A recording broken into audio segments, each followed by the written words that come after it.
1,911,844,833 naira and 46. I'll take that again. 1,911,844,000,000. 1 trillion. This money is too much for me. 1 trillion. I hope that is not on the record. 1,911,000,000,000.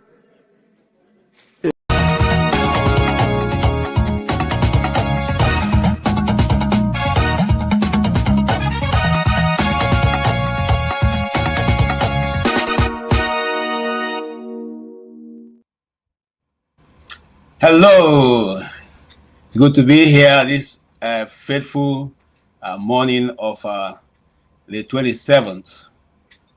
We are gradually spanning toward the end of the year 2025. You are welcome to this special edition. I'm only sitting in for Dr. Rudolph, aka the Dr. Damages himself.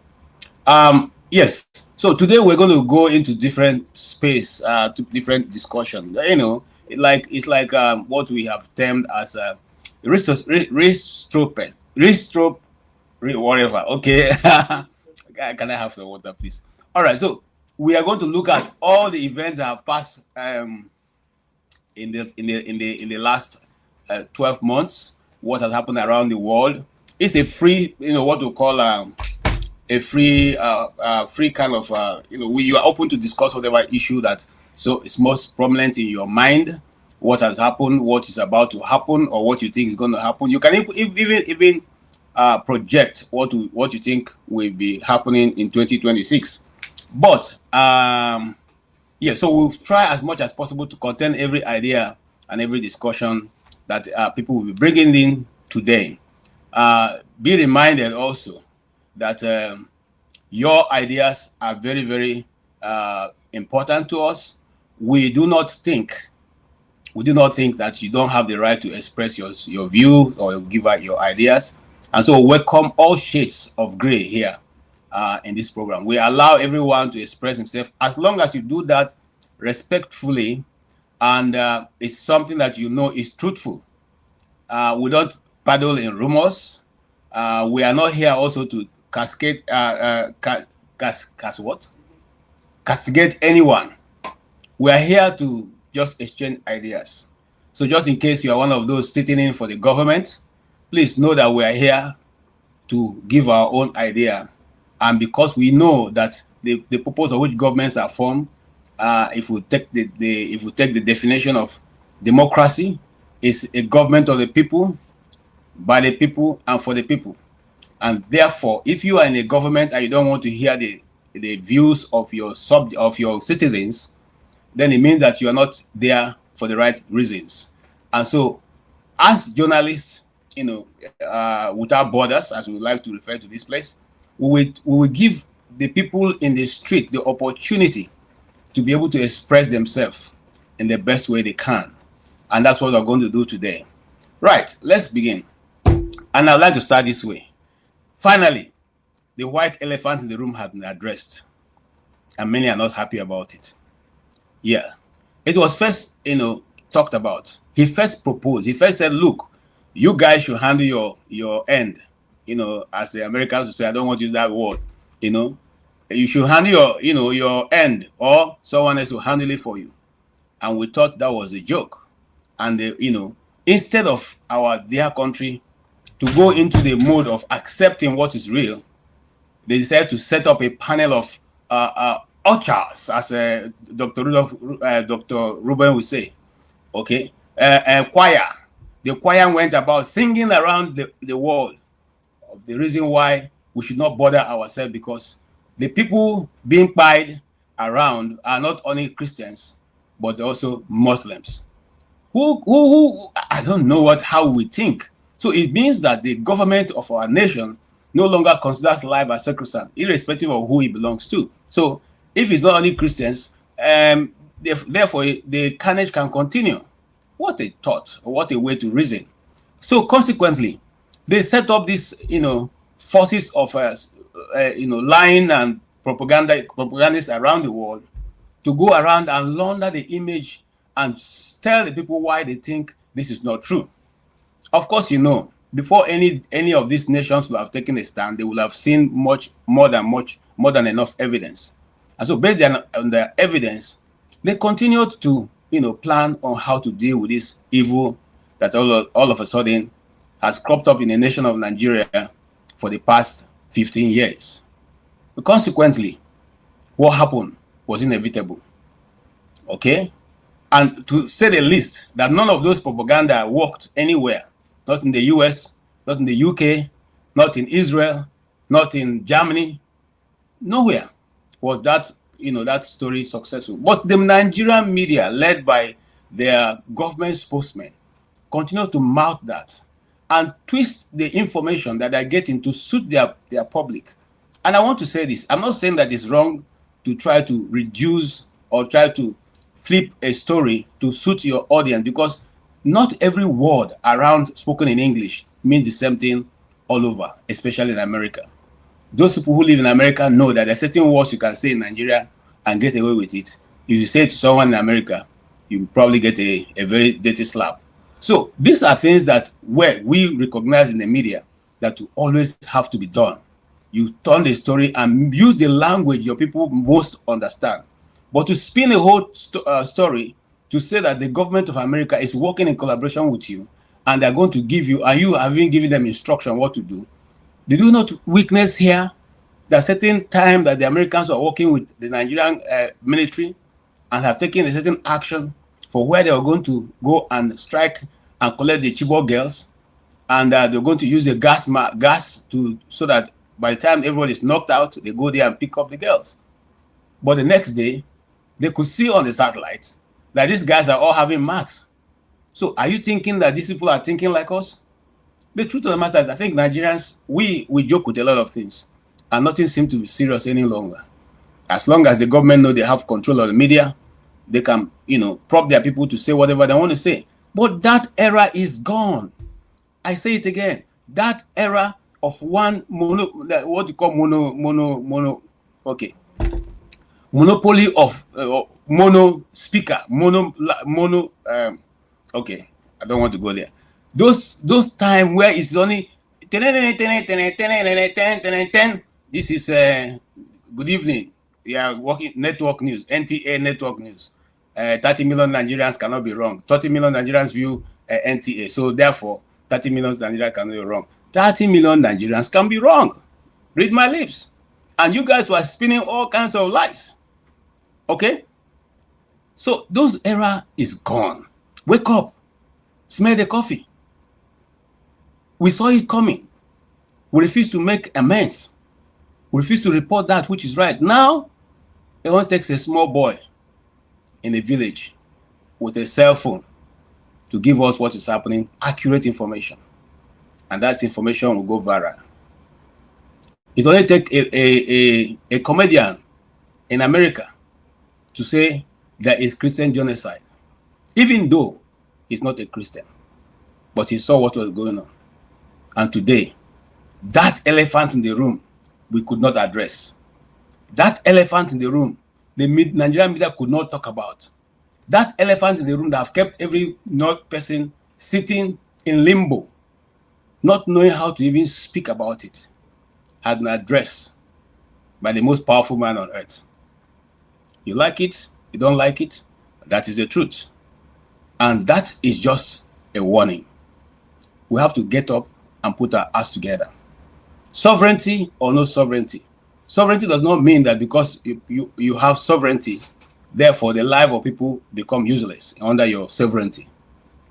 Sovereignty does not mean because you are living in a geographical location, it means that you can do whatever you like to whoever you want. It doesn't happen that way. It was before. It no longer holds sway right now. So, if the world has become a community where everybody sees what everybody is doing, how come you think you can be in your cocoon and decide that people, no matter what you do, nobody will call you to question?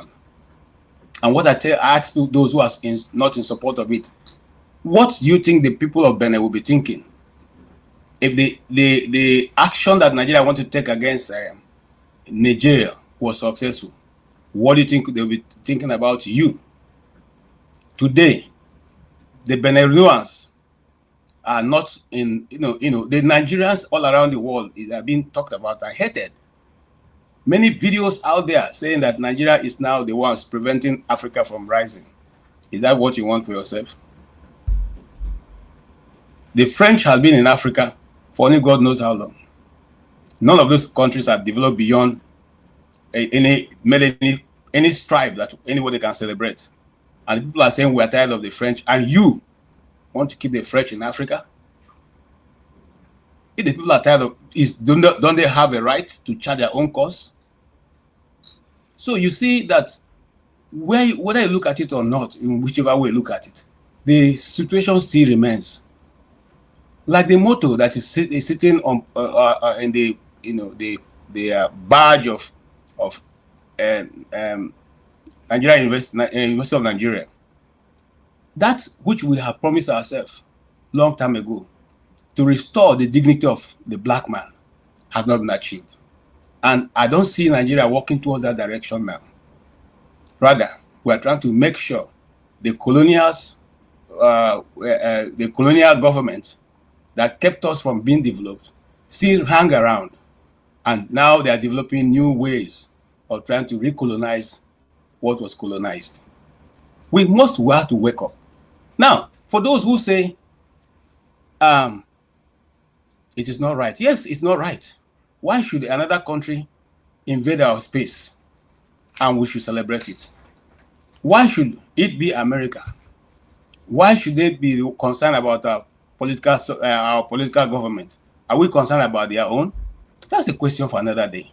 Yes, in a same place where things are done normal, that should be a very strong reason why we should not accept it. But in a place where people tell you that those who are causing mayhem on the soil of Nigeria and the souls and the tribes of Nigeria, that is something we should examine in this discourse.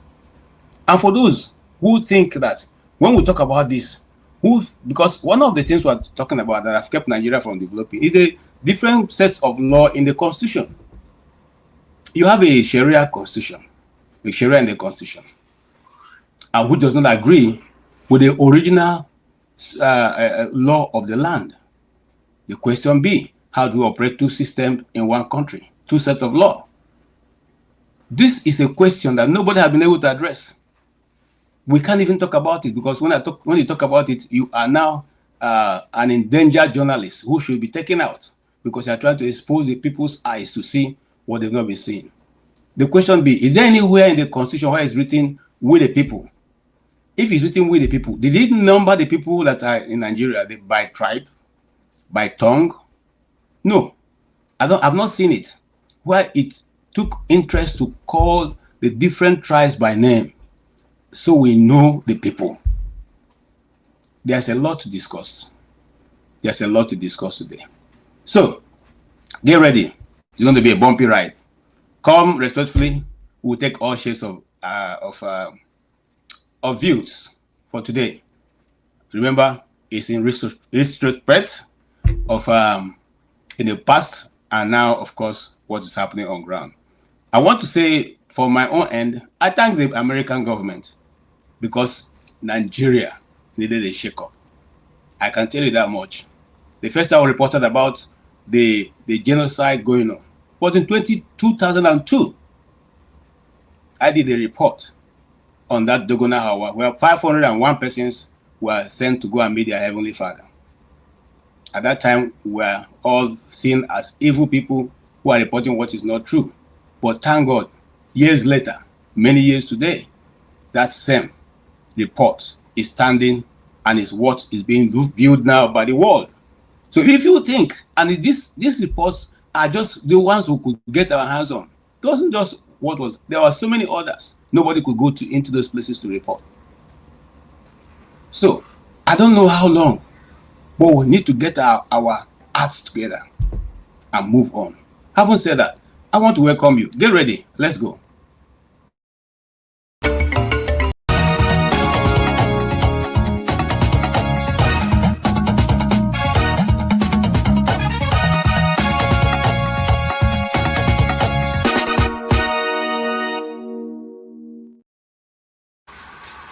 Hello, Mr. James. You're welcome to this special edition.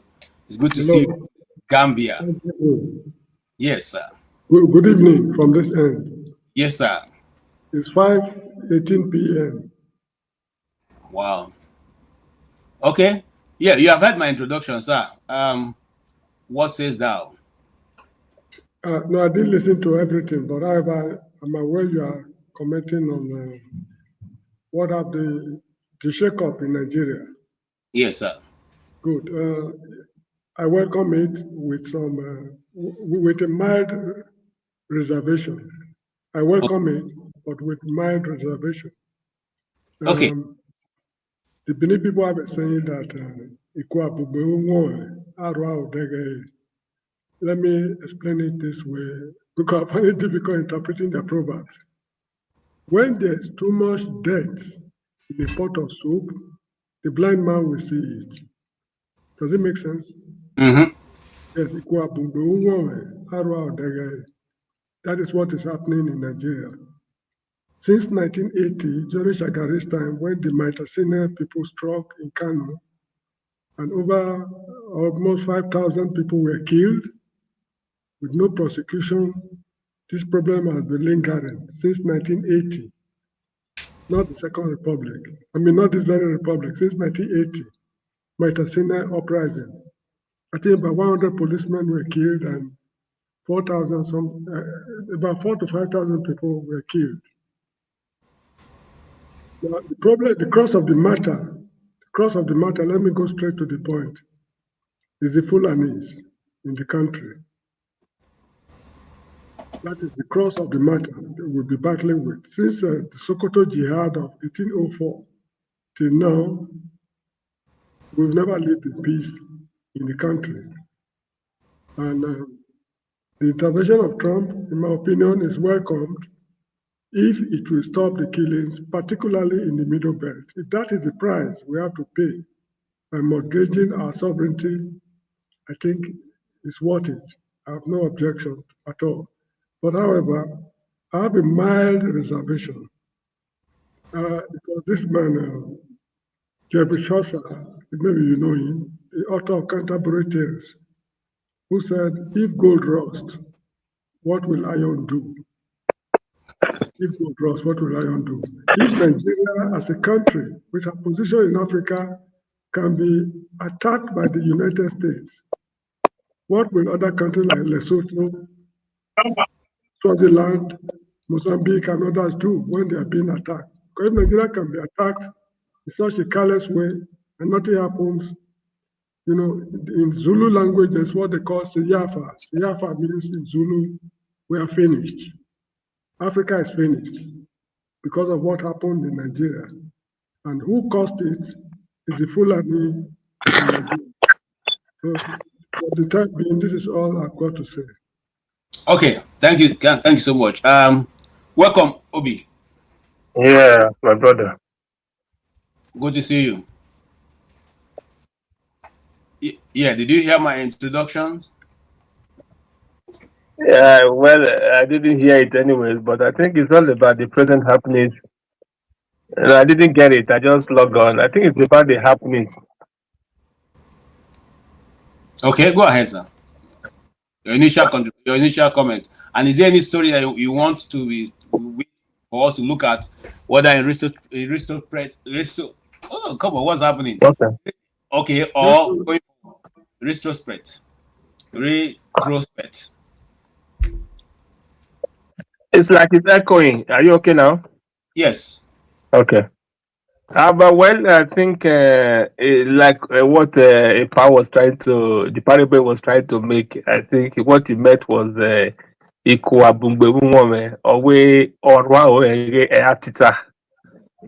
means if there is too much dirt in the soup, too much dirt, the blind man will know that this is.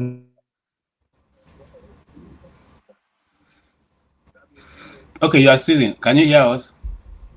We are overstaying our welcome. It's been a lot. But I think the Nigerian system, we've really been very nonchalant. We've been very, very, whether it's wickedness or I want to call it, our leaders, our so-called leaders are so insensitive. They are so inhuman.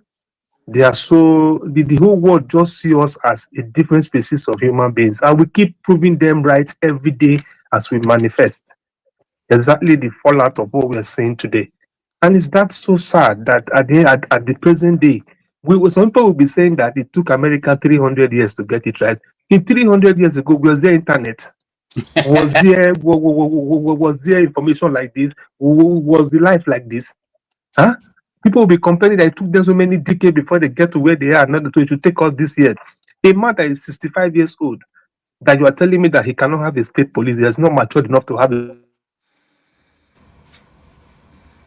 Oh.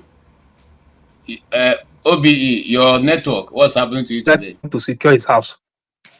Then that person is not, I think, is a less of a human being. Exactly how I factor the Nigerian situation in the reality of today life that we are seeing today. But the present intervention from the Western world is actually not. Their hands were just too tired because we were unable to prove whatever with narrative we were just posting around. We were unable to prove it. As soon as the guy came in here, the representative came in and witnessed it first-hand information and the feedback.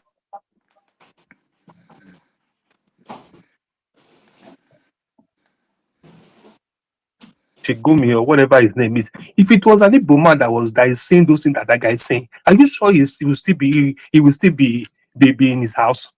And if everybody just listening to him, everybody just hearing him talk every day, granting interviews here and there, threatening everybody as if the Nigeria belongs to a certain race, a certain people, But at the end of the day, I think from the feedback I'm hearing, a lot of peace, people are traveling now, nobody's being kidnapped in the last 24, 48 hours, which is okay.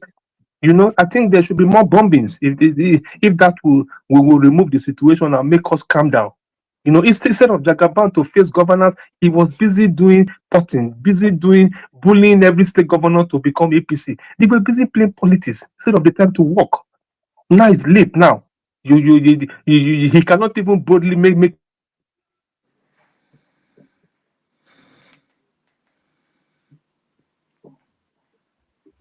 that for one Olivier president. Your country was just and there's not an invasion, there was an attack to the terrorists in your country, and you don't think that is enough time for you to make a broadcast and say, oh, this is what happened, or this is what we did, and this is what we did. Another president is speaking for us. Another person, in another world is talking, is giving us feedback of Nigeria.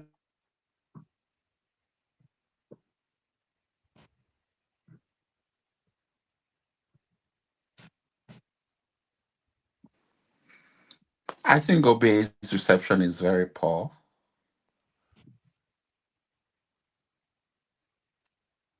Hello? You are muted, KG. Can you hear me? Yeah, you can hear me. Hello. What I mean in essence is that we have taken our matter to the outside world, and in Nigeria, even at my workplace, when you just say you are Nigerian, everybody just say, I hope they are not killing your people. That's what you hear from them. Just now, what they were trying to manage in-house, it has now become the whole world narrative and the whole world gist all over the world. To the extent that the man in Israel is also interested in helping to neutralize everybody. Only Nigeria. How? How did we get here? Thank you so much, Obi.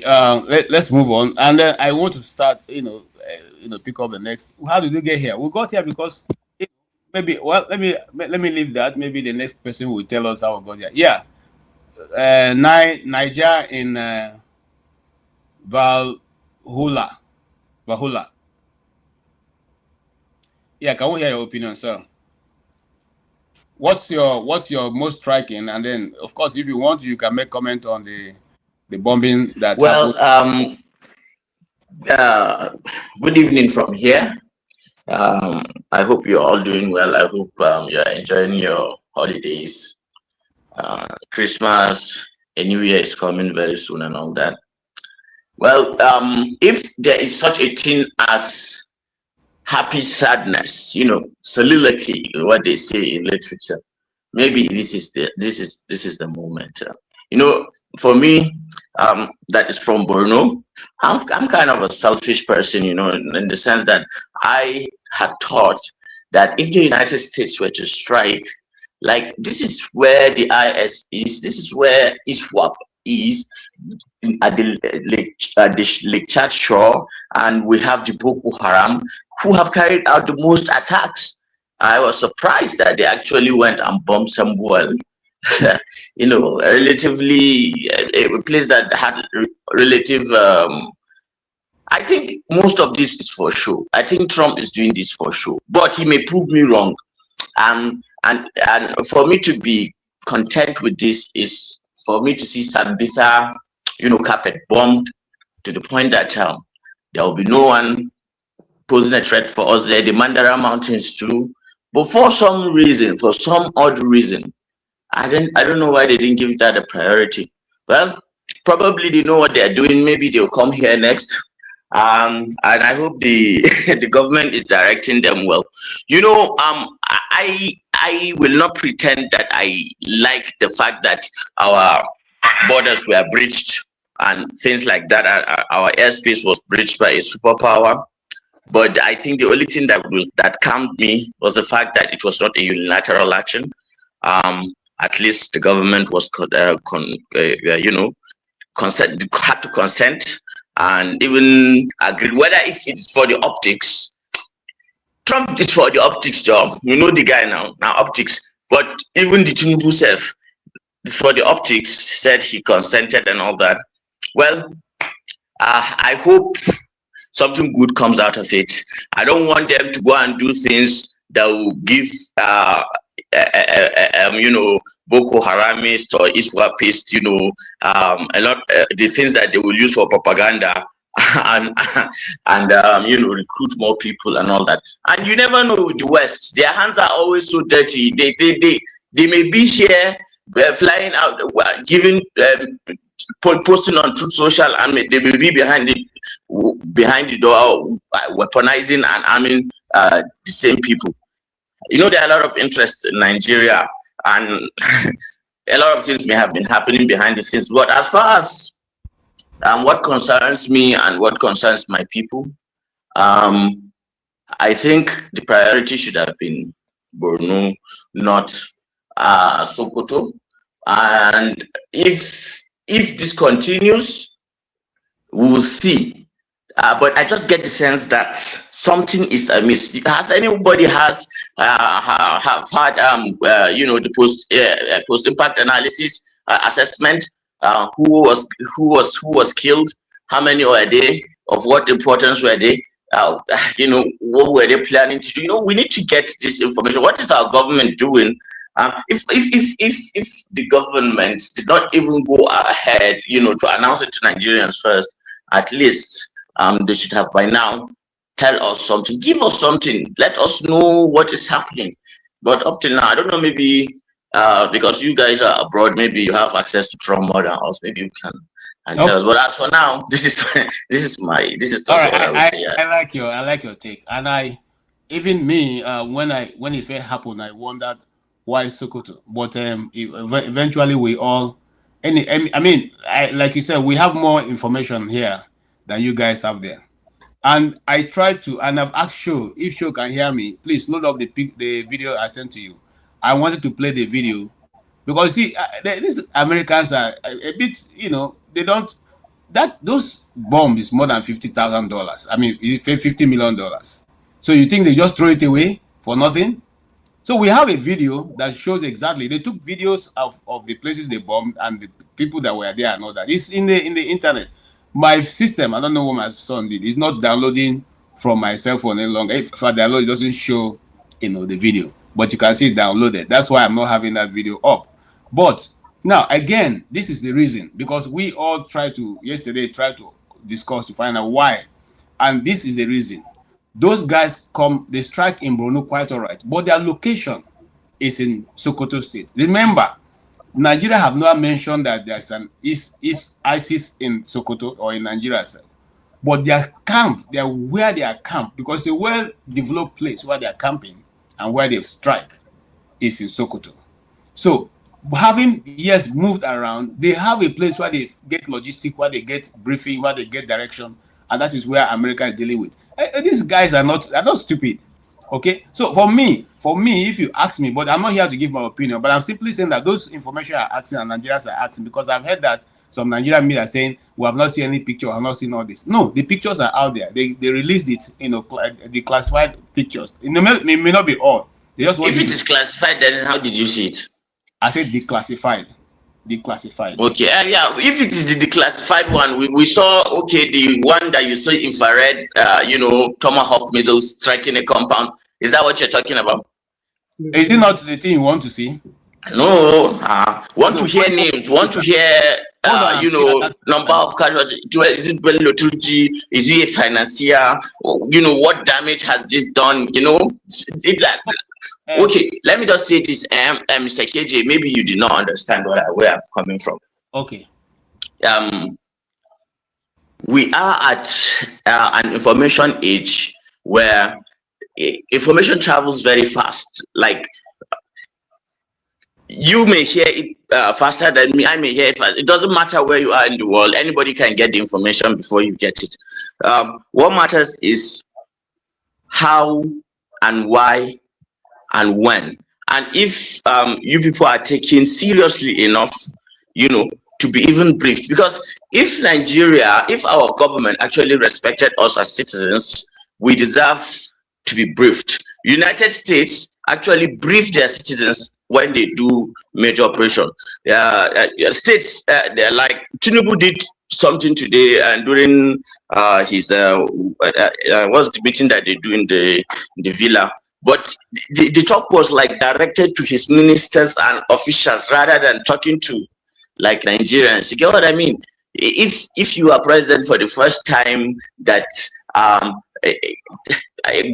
the sovereignty of your country was breached, even though you said you allowed it, then I think you owe the citizens, some special kind of information. But there are two types of Nigerians. There are the elites, and then there are the commoners. Most of the time, the commoners fight each other on behalf of the elites. All right, thank you. And do narratives, but up till now we've not yet had. But there's this Lakurawa thing. Sorry, I wanted to talk about the Lakurawa, and they may be probably the reason why they struck Sokoto. If there are some people say Lakurawa are associated with ISIS and all that, but all their association, they are not as associated as ISWAP and Boko Haram, because these ones, they are like governors and state ministers, because the original Taliban and Al Qaeda that are headquartered in Syria and Iraq actually, ordained and give the names of these ones in Borno to take over power, and they are taking instructions from them. So naturally, this should be their target, but we don't know. We'll see. All right, Mr. James, you have 3 minutes. Yes, I want to explain why the structure. Why anyway? The answer to this issue was addressed by Ruben Abati yesterday while he was discussing with Hussein Rufai on Arise News.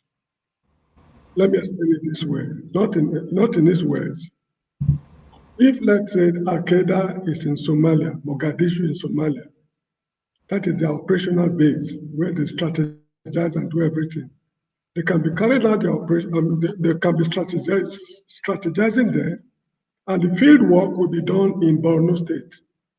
So if you want to handle the problem of Borno, you need to go to Mogadishu in Somalia to disorganize them over there. That is the reason why they bombed Sokoto. The building they showed, nobody was in the building. Nobody was killed. Nobody has come out to say, this is my building, why was it bombed? up to now. It means, I'm guessing, I don't have empirical proof. I'm guessing that that very building is the meeting point of the terrorists. That is where they plan their operations and do whatever they want to do. Then they go to Borno, Plateau, or wherever it is to carry out the action. So this bombing is a warning to them that we know what is going on. And secondly, the reason why the government has not addressed the nation or said anything, this is a security matter. When the Chibok girls were abducted, the US military came to Nigeria to assist in rescuing the girls. They resolved that they are going to gas the area where the girls were kept. When they are all asleep, they go there and rescue them. So just the next day, the terrorists were seen wearing gas masks.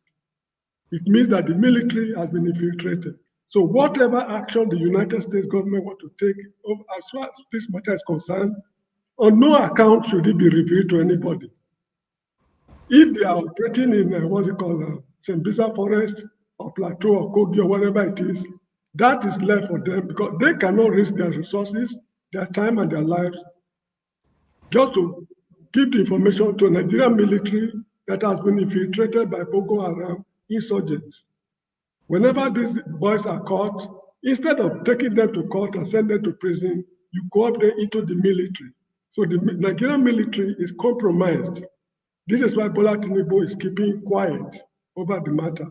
Mind you, Bola Tinubu is not my man. It's not my style. I've never called him president. But I'm just reading meanings to his actions. So this is how. And just one correction. All right. I agree. I agree with whatever you said, Mr. James. No. Please, Naija, hold on. Don't respond. Don't respond. Okay. Don't respond. Okay. Thank you, Mr. James, and thank you for keeping the time. Ngo, and yes, I forgot how to call it. Just go ahead. It's all right. Is it a thief name? Is it a thief name or what? No, what? it's not. It's not, eh? I used to think so. That's why I call him Ngo. I'm thinking it's a thief name. Okay, go ahead. UGWA. UGWA. Ngo. Yeah. Ugwa, yeah. Ugwa. Okay, Ugwa. so yes. Okay. Yes. But the thief name has a thief name, Te Ungwa. So yeah, you see why I think you're a thief? And I'm not from there. All right, that's so go ahead. All right. So for me, right, I've listened to what the first two speakers have said, and I think what Valhalla was trying to say, I quite understand where he's coming from. Fact that one would expect that the epicenter of all the terrorism that has befallen Nigeria came from the northeast, particularly Borno. But let's not forget that the primary concern for the US, what got them involved in all this, was the killings of minorities in the Middle Belt. And one could say that most of these were perpetrated by the Fulani militias. And a good chunk of those Fulani militias are part of the Lakurawa groups, which are affiliated to ISIS. And I believe that strike yesterday on Christmas night was targeted at those Lakurawa groups in the northwest that have been operating there for a while now. So I think in terms of the reason behind attacking the northwest, I think that might be the strategic reason. But I believe that in order to win this war, all forms of terrorism will have to be defeated, regardless of where they are located. Now, moving on from there, I think it's important to know that to move a US warship from where they were to come to the Gulf of Guinea costs about $1 billion. So it's not small money. And each of those Tomahawk missiles costs a significant amount of money. I don't know the exact cost. But just to move that ship with everybody that's there, all the service personnel, it's about $1 billion. So it's really not small money to start with. Generally, I believe that the intervention is the right step. It needed to happen. But I'm not sure how much effect we expect to get from it, because I think when you look at the nature of the warfare that we currently are experiencing, it goes beyond missiles. It requires significant boots on the ground. And there needs to be some political solutions to the problem. And I think everything boils down to state policing, or what the future of this country should be like. Because there are certain groups or parts of the country that are hell bent on certain ideology that won't change. And it's very difficult to win ideological warfare by way of guns. I think one way to win this sort of warfare is to have a very big, beautiful war between you and whoever is trying to kill you. And for me, I think long-term solution, it's either we get strong state policing, good land use act, or get a big, beautiful war and everybody goes back to their space and govern themselves. The world is moving towards that direction anyway. We've seen what Israel has done with Somaliland. Israel might have its ulterior motives. We are not foolish to think that the aim is not to get a launching pad to attack the Houthis in Yemen, which I'm all here for it. But I think it's the right step. And I mean, is the right step that needs to be taken. Nigeria has been at this for 65 years. And obviously, there's no any sort of progress. We've not been able to form a cohesive country. So what do we do from this point? I think it's time we start deceiving ourselves. This is not going to work. There needs to be a permanent solution to this nonsense. Imagine the attacks, and you see the people that came out on social media trying to shield their terrorists. Like, where have you been for the last 15 years with the sort of atrocities these idiots have meted on Nigerians? And I'm so angry to see people trying to defend the indefensible.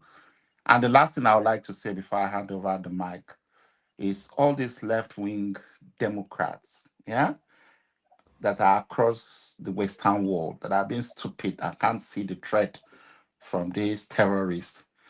And then those Pan-Africanists that think that Nigeria is selling out its sovereignty. Most of them have no idea what we've been through in the last 15 years, how women have been. Let me not demonetize this stream, but they just have to walk in our shoes to understand. Their hatred for Donald Trump has completely blinded their eyes. They can't see through those glass-tinted hatred for Donald Trump. And if they continue in this stupidity, their countries will be taken over and they will become slaves in their country. They need to open up their eyes and smell the threat that is coming. It's all over the world. Wherever you go to, that threat is there. And we have to recognize that. But for Nigeria, I think there needs to be a permanent solution. We can't win this war through weapons, through bullets and missiles only. We also need to add some political solution that will give us a permanent peace. Thank you. Thank you so much. I see Anna, I see Bro Chris, I see Stay Humble, I see Paul, I see Ify, I see John Abba, aka the pastor. Anna, you could give me 1 minute. Our tradition here is to let the lady speak. So let her speak. I'll come back to you, Anna, please. Oh, you don't want to speak yet? All right. Anna, please go ahead. And yeah, there's something you said, Ngo. I want to borrow a word from Coco T. Coco T said, who's a musician, a reggae musician. He says, if your friend becomes your foe, your story will be told around the world. All your story will be told. That's what's happening now. We have allowed our friends become foes, and now our story is being told everywhere, whether for good reason or for bad reason, whether you are in support or against, whichever way it is, our story is going around the world. It's not for the good reasons. Okay, for the Black Americans or Black around the world, they see Nigeria as being a stumbling block to the development of the black race. For the white or other people who are more concerned about mineral resources. They see Nigerians as being stupid for allowing a bigger nation to come in and take their resources. But for those of us who are lovers of life of people, the life nobody can replace, we don't care. I don't care who is coming to help. We just don't want people to die, whether they are Muslims or they are Christians. I don't care. I don't care whether you are a paganist or you are worshiping Ogun in one, or you are even worshiping the god of the water. I don't have to take your life. I cannot force you to believe in what I believe. We have friends who we deal with here who are, what do you call them now? Bebe Hube, Ndu Berugo. Those ones who don't, they're not men or women. Don't you talk with them? Do you desire that they should die? Okay? No. So let's wake up and know that this is about the life of the people of that geographical location. And then you have listened to all the views canvassed so far, and you also must have watched the American intervention and what Donald Trump said. Like I said earlier, I listened to some Nigerian news, and I said the problem is coming from our media, because unlike the Dr. James, Mr. James earlier quoted Ruben Abeti, but in some other information he has also given, he has also contradicted what he's saying. So what my question now is, why do we always try to spin the news to suit what we think the government stands for? And then what is your own view on what is going on? Thank you, sir. Your mic is muted.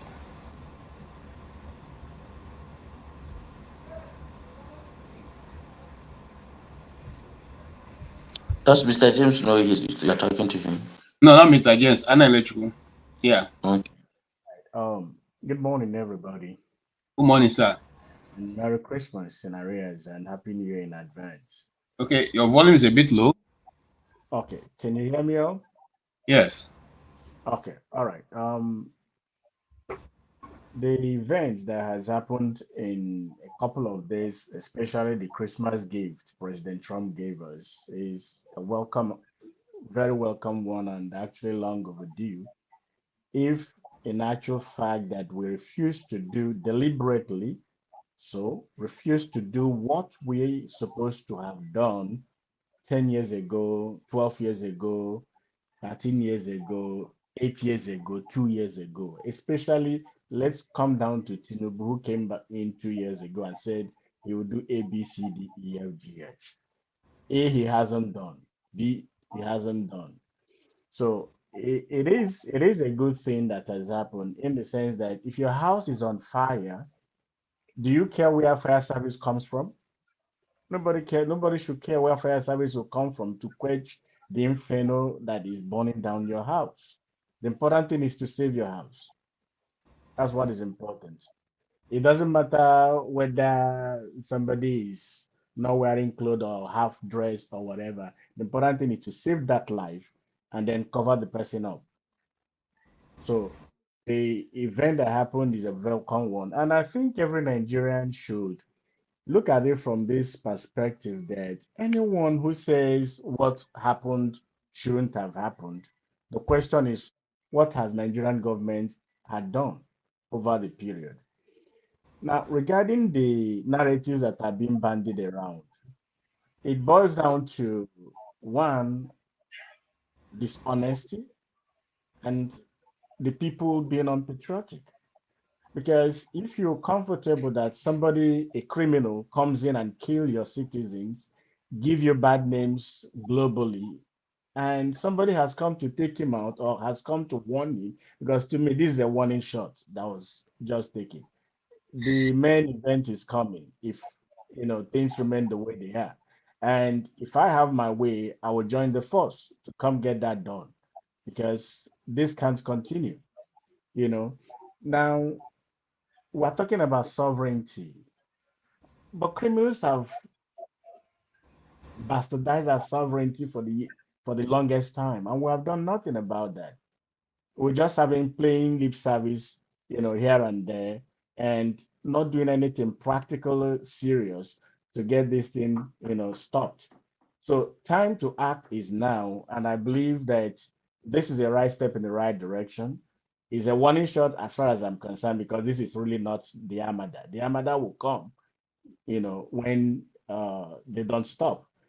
Now for my brother in Boron, for my brother from Borno State, well, it's unfortunate. I appreciate the fact you say you're being selfish, and I agree with you because I would say they should start from there and clean your home because it's been ravaged for so long. But the unfortunate thing is that from information and reports that got in means that the operational base is where they struck.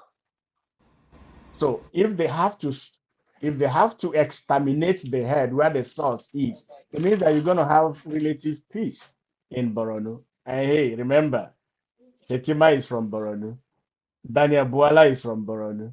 So I'm sure that they have your interest protected. So at the end of the day, we were saying that Tinubu is not talking to Nigerians. Hey, when he was campaigning, he didn't talk to Nigerians. And at the end of the day, also, the election that he was declared dead in the night, never a precedent in Nigerian history that an election is carried out during the day, but result announced in the dead of the night, validated by INEC and sanctified by the Supreme Court. So he's not accountable to you. He has no reason to report to us. To those of you to those who vote, who queued in and casted their vote and carried out their legitimate, responsibilities and duties that is patriotic to the nation state of Nigeria. So that's really where the challenge is. As far as I'm concerned, very little. I'm less optimistic from Tinubu because I don't see him as being capable of doing much because the past 2 years, if he has competence and capacity to deliver results, we'll have been seeing it in several ways. Is anybody better off today in Nigeria than they were when he took over? Now, will that same question be asked by people who live in Abia State in the same 2 years space? That are results for somebody who is effective and functional. And that's what every Nigerian should actually wake up. 2027 is coming. Both those who are home and those who are in the diaspora, everybody has a role to play. All of us should have a dog in the fight in this. So we should all wake up and sit up and know that, hey, our house is on fire. We need to get our men, whatever we can get them. Okay, thank you so much.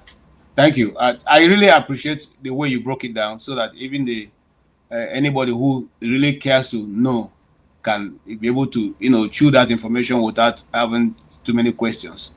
Mr. Chris, you are here. Yes, indeed. Yes, according to nice guy. Fine. Okay.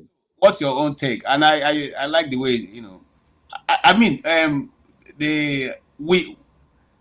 all right, let me leave you to go ahead. I'll make my comment later. Okay.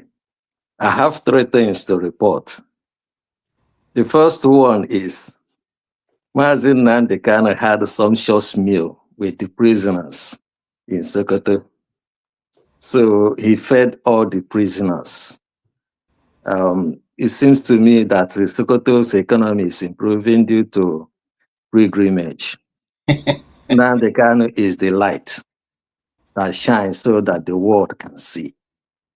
So those who want to dwell in darkness can continue to hate. That is the first one. The second one I want to report is Somaliland has been recognized by the Israeli Prime Minister. So we are having a new country in Africa. Somalia, as you know it, wouldn't be the same anymore. So this leads me to, I just want to just point them out. I don't want to go into details. So this leads me to what happened, Trump's intervention in Nigeria. A lot of people have been talking about this. I was listening to a lot of people, their ignorance and hypocritical nationalism, then I keep on asking myself this question. Africa didn't create countries for themselves. The white man did. When God created a man, he gave him laws to, he gave him commandments. And if you fail to abide that commandment, you get punished. So if Black Africans refuse to create countries for themselves, and they keep fighting hard, even want to kill themselves for what the white man created, and they still hate this white man, and they call this white man imperialist, and yet they can't create a country for themselves. So that is their hypocrisy and their ignorance. So the white man has a right to actually come and punish them and give them the punishment if they fail to behave as they are asked to behave. I'm speaking in parables. So the other thing I know is that Nigeria is on the menu, on the table menu now, as it stands. Some 3 years or 4 years back, Professor Patu Tomi was on a national television. They asked me a question. He said that his counterparts, and that's the policymakers in the West, were actually whispering to him that Nigeria is a strategic failure. So it was, so I come to recall when Shagari was president. Actually, United States president and other big president, everybody tunes to listen when he go to that UN General Assembly to talk. So they used to invite Nigeria to G7, G8, G20 meetings. So today, Nigeria is, just to let you know, Nigeria is on the menu. They are still considering how to share Nigeria. So anybody who wants to, you are here. So the opportunity you are given here is to contribute how best you can create country for yourself so that you can say, I'm equal to a white man. Because the white man created country for themselves. And then created the country for Africa. And Africa refused to create one for themselves. Instead, they are dying to preserve what the white man created. And then they hate this white man. So you are given the opportunity now to think, to rationalize, to debate, and see the light, so that the white man cannot recreate Nigeria for you. If not, they will do so. They will recreate Nigeria. Okay. But that's all I'm saying. With all due respect, sir, I repudiate and reject this your sentiment. I will actually, so I'm not here to argue, but I'm just trying to explain to you. You see, the reason why Nigeria is like this is because when the white men were living, those that they handed over didn't thought through what Nigeria should be or how they should restructure it to be, like the way the Asians did. The Asians, when the white man left them, they went back to their own culture, went back to their own system, and then they started growing. But this man that comes from Borno thinks that he is just going to run over Nigeria. Okay, we shall see. But Okay. let me say this. I'm not here to start arguing. But what I'm trying to say is that if Africa, Black people refuse to reason properly, now, You are reasoning I agree with you. Yes, we will be in the same mess as our forefathers. Thank you. Thank you. I don't want to also go away from what we are discussing. Yeah, no argument. It's just that I find it self-defeating for an African person to talk as if he's worshiping the white man and give the white man some form of superiority. I don't like my kids to hear that kind. What kind of generation will you bring up if they hear this kind of thing? You want people to get confidence in themselves. You want to rebuild the African spirit and believe in themselves, and you're saying things like this. No. True. See, hold on, sir. I don't want you to jump in, because you're going to be jumping in whenever anybody makes any comments. People will not get opportunity to speak. They have about 3 people or 4 behind waiting to just get a space to speak.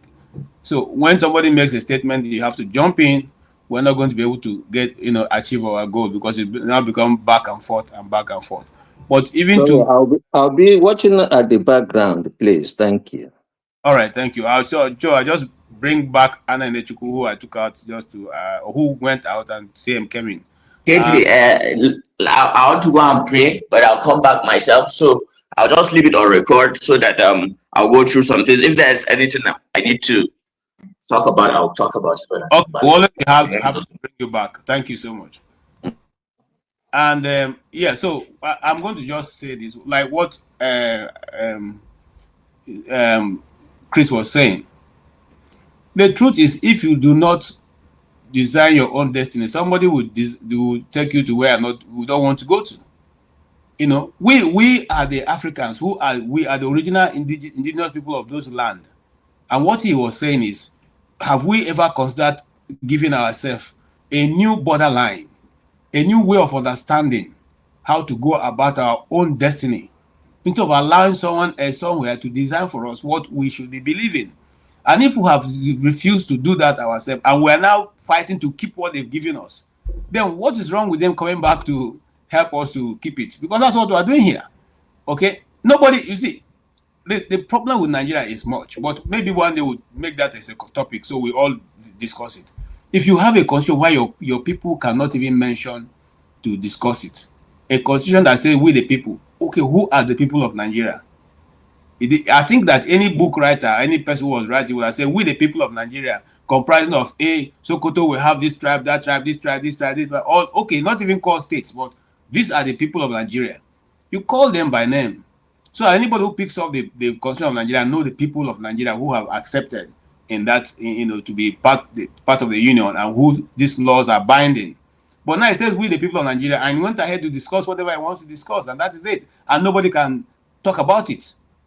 So these are some of the contradictions. Sorry? My own audio or your own? Is your own audio? My own is clear. All right. Let's move ahead so that we're not wasting time, because a lot of people want to make their input. So stay humble. Please go ahead. Welcome. Yes, CM. Yeah, thank you very much. Yeah. Good afternoon. Okay, is it afternoon in the US? I don't know. Afternoon. I don't live there. Where you are? It's evening in the UK. So mine will be very, very succinct and straightforward. So mine is more of an admonition to us to keep our eyes on the ball. Many things have happened in the background, most of which we didn't know and we still don't know. And many things are happening currently, and a lot is going to happen in the future.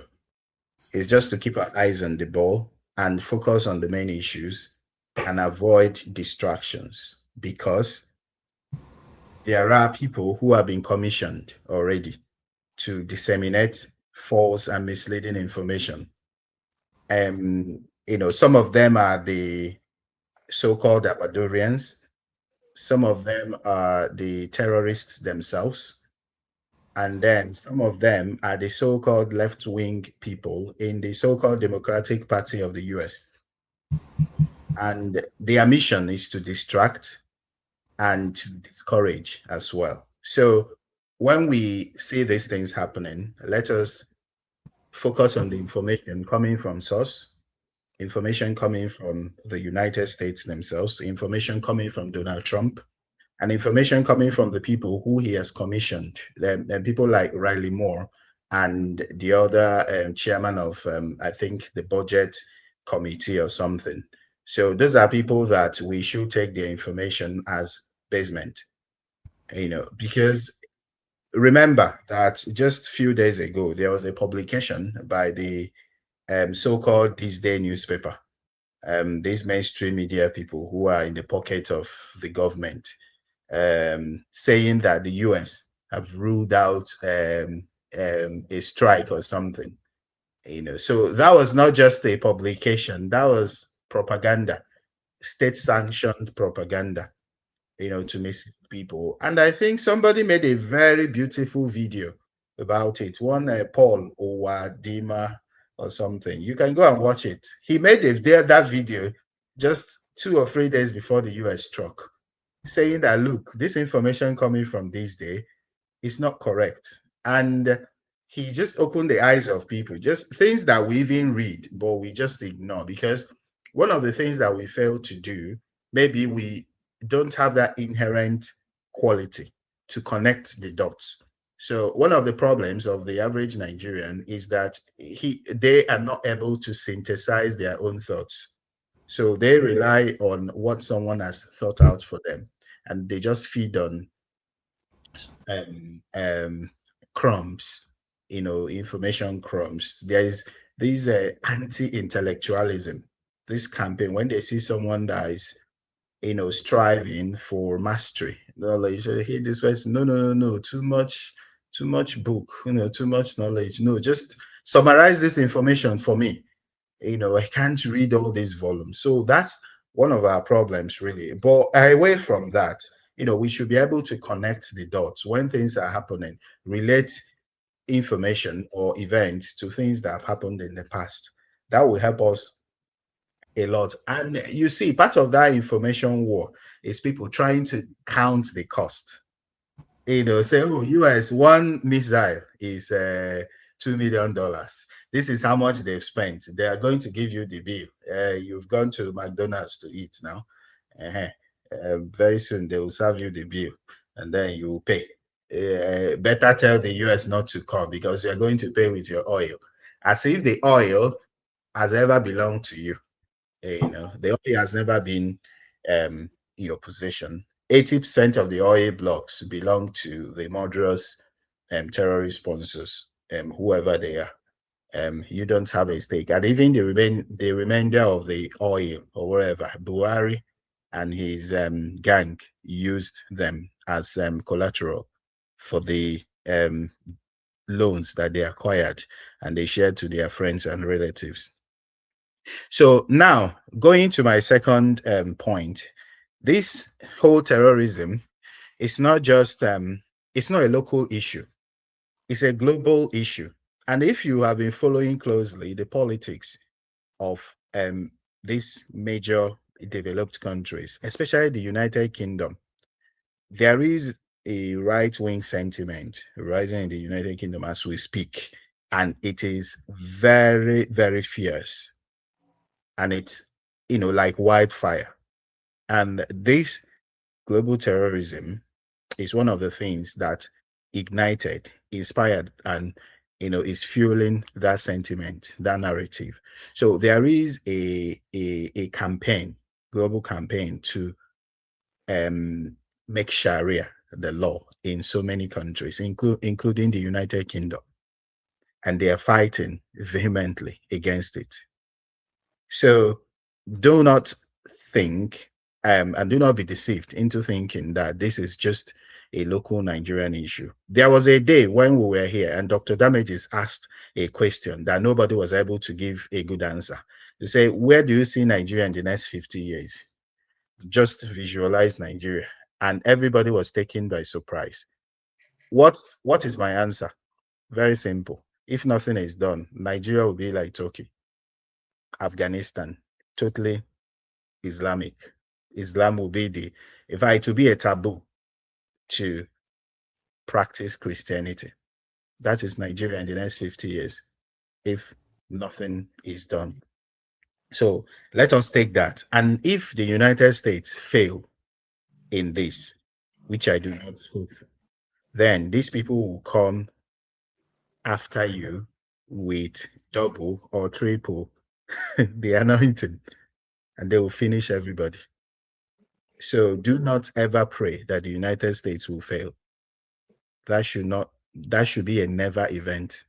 If they fail, these people will finish everybody in just 2 years.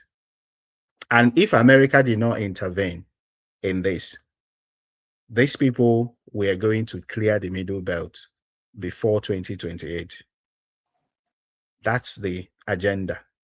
So for people who are propagating all these gumless, mischievous, totally ridiculous narrative about the United States coming to take the oil, they are just people that should be ignored. Now, coming to my last point, really, the issue of the national conversation. Last night, we were on a forum, and people were throwing about all these buzzwords, holding leaders to accountability, and all those absolutely silly, terminologies that we have bandied about for the past 6 decades, and they have not helped us. I say, me, when it was my turn to contribute, how do we hold? I say, come on, count me out of those nonsense. What I am interested in is a national conversation where people will come together and discuss the corporate existence of Nigeria. That's what I'm interested in. How do you hold them to account? That's absolute nonsense. So that is what we should be aiming for, but people to come together. I don't care about so-and-so ethnic group saying, okay, we want to be part of the Nigerian, whatever country. It may not, you can choose another name. It must not be the name given to you by whichever girlfriend or whoever. You can choose a name that suits your identity, that suits your history, that suits your culture. So that is what must take place in order for us to have a direction. And if that doesn't take place, other people will come and do it for us, and they will. The people that are the so-called Abadorians, people that are spreading false information, because now the narrative now that they're trying to peddle is that it is a federal government US joint operation. There was no joint operation. The federal government had no clue where, when, and even future operations. They had no clue. So, but they're trying to give the impression that it's an FG US joint operation, so as to give the impression that Tinubu is fighting insecurity, so as to prop up his campaign for 2027. That's the narrative. And all the so-called main media channels, outfits, they are propagating that federal government. Now they now target federal government US joint, strike, which we know is false. So we need to have that national conversation. Until that takes place, we're just going to be all over the place. Thank you.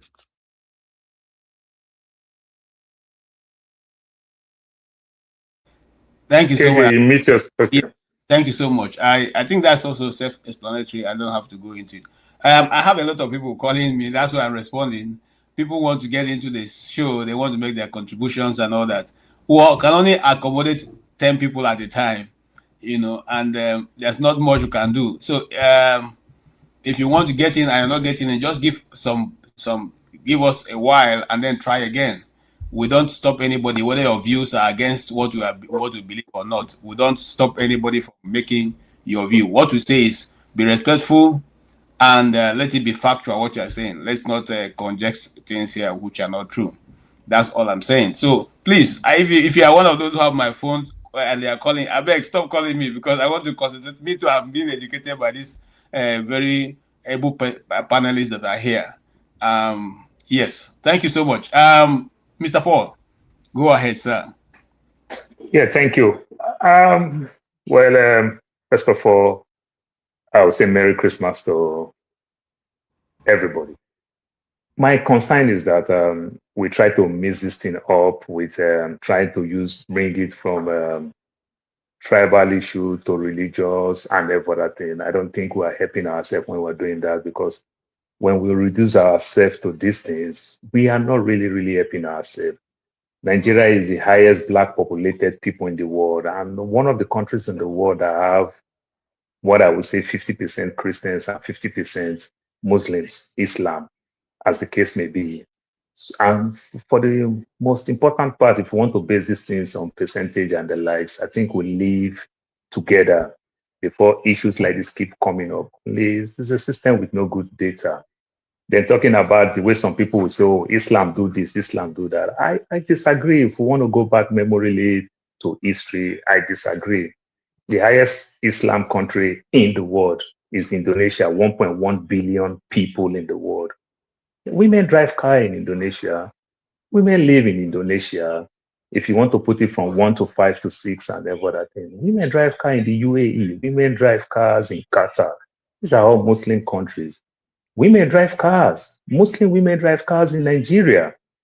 You understand? So people should not reduce it to because of one country, Saudi Arabia. Sometimes culture mixed with religion. You understand? And like we have Muslim fundamentalists, we also have that in Christians. We see Christians who do a lot of barbaric things. There are so many pastors trending right now as we are talking. These are Christians that commit a lot of atrocities and barbaric things. On that aspect, I don't think when we do that, we reduce ourselves and it makes the outsider control us. Now, I'll go back to the president of Nigeria. It shames me a lot when I see the kind of things that Nigerian government is doing. Many years ago, the president of Principe and Sao Tome visited Obasanjo. When he visited Obasanjo, former president in Nigeria, they overthrew his government. Obasanjo just put his hand in the president's shoulder and said, don't worry. Obasanjo said, I am not sending my soldier to go restore your government back. I will send Mopo. Obasanjo was joking with him. He said, do you know what is called Mopo? It's anti-riot police. I will restore your government. Enjoy Nigeria very well. Only that threat that Obasanjo threatened, Obasanjo reinstalled the president back. Former President Muhammadu Buhari did the same thing too in Gambia when the former president was doing what he's doing. Buhari threatened. That's how Gambia had a new president. You understand? So when I started hearing Jonathan keep talking about, oh, these guys are coming from Mauritania, they are coming from Niger, Chad, and every other thing, it gets me worried. When you can even threaten those presidents, Jonathan said these things. Guess what? After Jonathan said the same thing, Buhari come said the same thing. To some extent, we'll say maybe because Buhari also have family on the other side of the divide and everything. Tinubu is coming again, still say the same thing. I hear this narrative, oh, because of the US did a lot of weapons, light weapons coming from Libya. These guys are coming from Mali. These guys are coming from Burkina Faso, coming from Niger and Chad. If I am President Buhari, I would threaten the president of whether Niger, Chad, Mali, whichever way. If one of your people enter my country, I will overthrow your government. That's how powerful we are. These are my solution. It is those presidents that will even protect their border from their own citizens, not to go close to the border of Nigerian territory. We all grew up in Nigeria when we see military base, military man house. They'll put military base, keep off. We don't go close to there. A military man own a house, a property in his fence, just put military base, keep off. Nobody goes there. Nobody drag land a military person. That's how we understand the power of military. Our president could not do that. Then on top of it now, let's say they are weak or they don't understand what they are doing because those people from that part of the world intermarry, they live together and everything. How about you go to ECOWAS and go use ECOWAS? And if ECOWAS could not work, how about you go to AU? Go to Addis Ababa. Then you go to America and everything. The people who call us all type of name and everything. That is the level, the highest level of failure. That is the level to show that we don't even know the strengths that we have. If people can struggle to sneak in weapons to our country, but our country can actually buy weapons from the open market, and we cannot fight the people who can sneak in weapons, even if we partner with the US. How about we partner with them with what I call intelligence? Did you see how Israel use intelligence when it comes to Iran? Did you see how Israel use intelligence when it comes to places like Syria and everything? Intelligence, the guys, the nuclear physicists and the likes, how they take all these people down. These are intelligence. You understand? These are intelligence. But doing this type of thing that you're doing, because these people don't really have our interest. They are losing it to Russia. You understand? They don't have our interest. And even though if they do have our interest, what about precedent? What about trust? If they have our interest today, I agree. But because of precedent, the things that they've done, they've betrayed agreements and everything, we can cut the short. We can work with them, use their intelligence, use that technology, carry out this action. You understand? Make it like a thing of documentary where they will see your effort, the work that you've put into it. These things happen. We get the information from the US first. Our people cannot talk and everything. No, we're not helping black race. You understand? One of the things that help Ethiopia today, when we read histories that Ethiopia didn't colonize and everything, because they did not buy into strangers trying to tell them how to live life. You understand? So I am not really pleased with what is going on. The government have failed the citizenry time to time. They failed the people. I don't really think that if the US come and everything, they don't really understand this place. I live in the US. The news that is going on in the US, and some of us who understand what is going on at home, it's a different thing completely. That shows to some extent they don't really understand what is going on. Or if they do understand what is going on, they are playing it to their own interests. You understand? China and America is fighting their own war. But guess what? Where they are fighting the war? It's somewhere in the north of Nigeria. You understand? There are issues about the rare earth magnet, the cobalt, the manganese, and the likes. All these things are going on. You understand? When US is doing that tariff thing, China stopped selling rare earth magnet to them. China is number one. So they're also stopping where they are buying that market, which is a good thing. Because if they fight all these things, Nigeria will sell it the legal way than sell it from some rich alagis and some top politicians to steal from Nigeria. I like that aspect and therefore I think what we should wake up to do.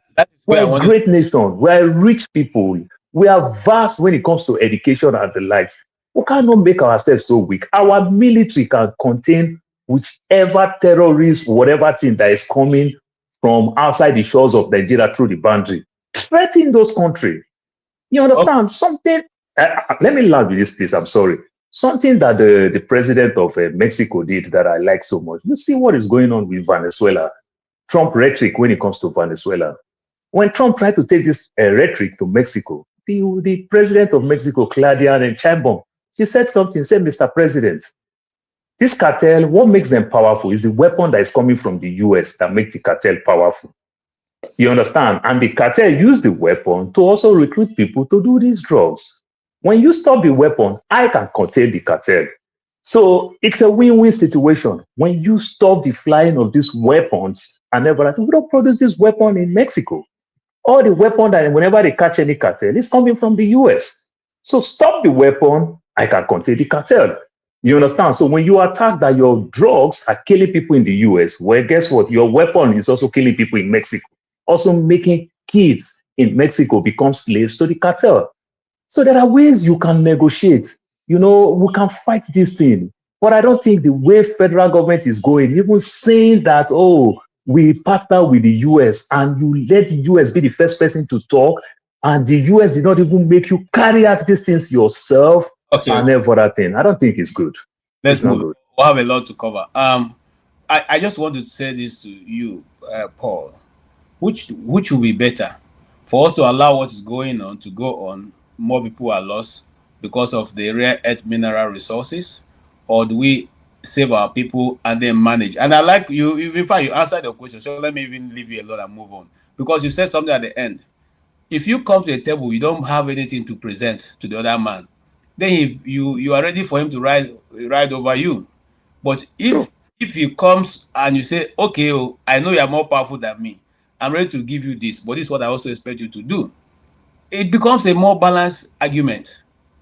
But we will not take the people. Let me tell you something. One of the things that some countries do is that when they are going to negotiate in certain countries, they will contract the people in those countries who understand the language of that country.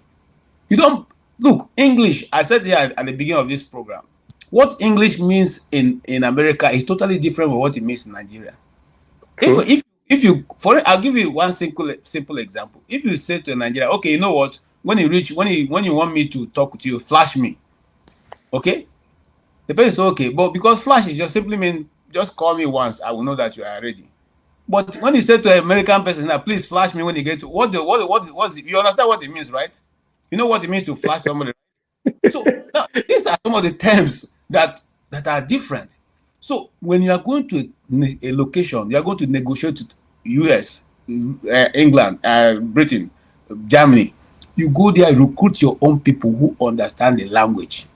Take them to that meeting, and they will interpret for you exactly whatever they are saying, what it means, every word, what it means.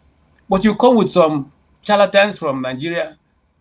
Now, when they finish the meeting with the minister, the secretary of defense of war, they went back and were rejoicing that they've done everything. Even as at 2 days ago, they were saying that nothing. America have shaped the plan because their team were very well negotiated. It was well negotiated, and the people now working with them. Only for 2 days later for them to strike. You know, so it leaves a lot, and until we know how to navigate the waters, we're going to keep meeting the same thing. It doesn't matter whether because KJ, if I would touch something on the soft side where you understand the way these people do things, these people said, Trump said, they are killing white South Africans. He brought them here and even fast track their citizenship. Guess what? At the same time that he's saying they are killing Nigeria, that should be room for, say, for example, the Christians in quotes, they even come to the US to come seek asylum. That home is not home. It suspend us. Yeah, so that's another type of. You should understand that. I have problem. I will be the first person to find a way to solve my problem, not just to run to outside to say, "Hey, come and help me." No, here's the. You see, let's not forget our peculiar circumstance. You took your national identity, you put it in the hand of Pantami. Who does America see Pantami as? You're right. They keep failing the people. I agree. Hold on. 2, you have all kinds of identity that nobody can actually be able to say vouch for. This person is who he says he is. This person is who he says he is. You say the people who are ravaging Nigeria now are not Nigerians, yet they carry Nigerian passports. They carry Nigerian ID cards. Now, how do you want a nation that is serious with its people, the life of its people, its economy, to based on the nonsense they're telling them, to begin to vet your people? So, KJ, everything I agree with you. That's why I said even our solutions still stand with, if you don't want to be too hard, go to AU, go to ECOWAS, go to AU. Don't go to the other side.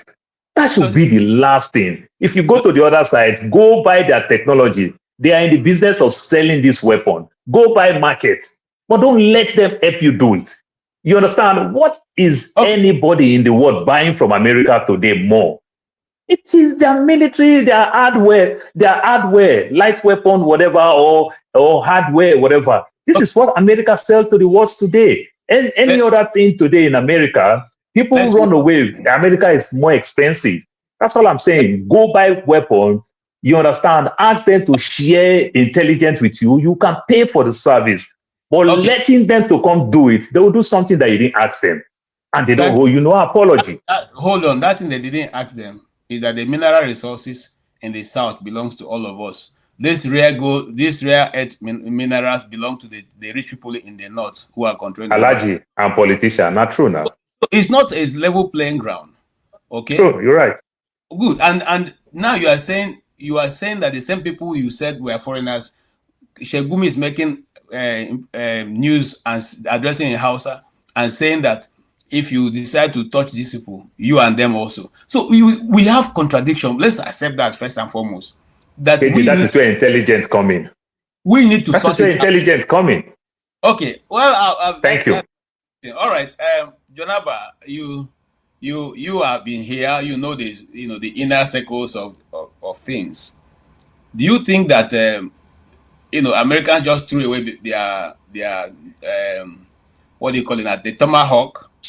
Because what the Nigerian media report that there's no casualties. That okay, when they you see again, I tried to listen to one other American. You say when they say there's no casualty, that means that their target hit without anybody who is not supposed to be included being harmed.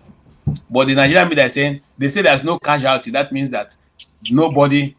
It was just an empty house they decided to bomb. Now, how do you put together this information, and then what is your own take? Whether it is you are with or without, or you are in the middle, because there's some people who say it doesn't matter to them, whatever happens and all that. What's your own take? And then, is there any other story that you want to look at in 2027, 2025, that is winding up in the next few days that you want us to talk about? Thank you, KJ and fellow panelists. Thank you. I have a friend, not is from the East. He says I'm like gonorrhea. Say it is sweet and it depends. So this thing is like gonorrhea to me. It is sweet me, it depend me. In the sense that if it is just to wake up Nigeria and you stay there, it's okay. But from the history aspect of it, this is just the beginning. It will be so many other places, and we should be careful what we wish others, especially when it comes to our Black people. I wonder where is in Hausa language we call it fla, a cap. Where is the cap of Pan-African that Tinubu preach about? The same man that ordered military to go to Benin Republic few weeks ago cannot strike any terrorists in his own land.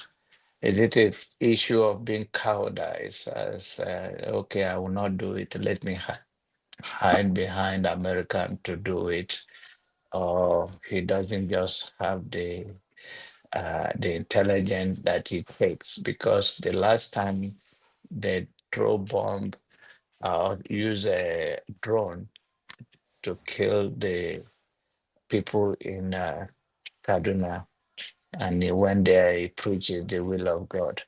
I don't know the God that suck blood, except the God of the European that kill Jesus. We don't kill human being, we kill goats. So I don't understand when he went there, he says the will of God and all that. So to me and to some of us that come and say, we are hypocrites, we are this and that. Change your name from what it's not Paul particularly. Well, Paul is now calling me, I'm not African enough. The name Paul is not from Africa. The name Chris is not from Africa. The name John is not an African name. So be a man enough to start with yourself. So if you're going to say, oh, we are not a man enough, then start with yourself. If you want to call people hypocrites, start with yourself. There's nothing wrong. I mentioned my name. John is not my name. So John is a Greek name, meaning glory. But my own name is called Omega, which is my mother's name that gave to me. Omega meaning who have space. So we all come here and say things. We Black people have failed ourselves. And once we fail ourselves, you come here and you think you are man enough. You are not man enough.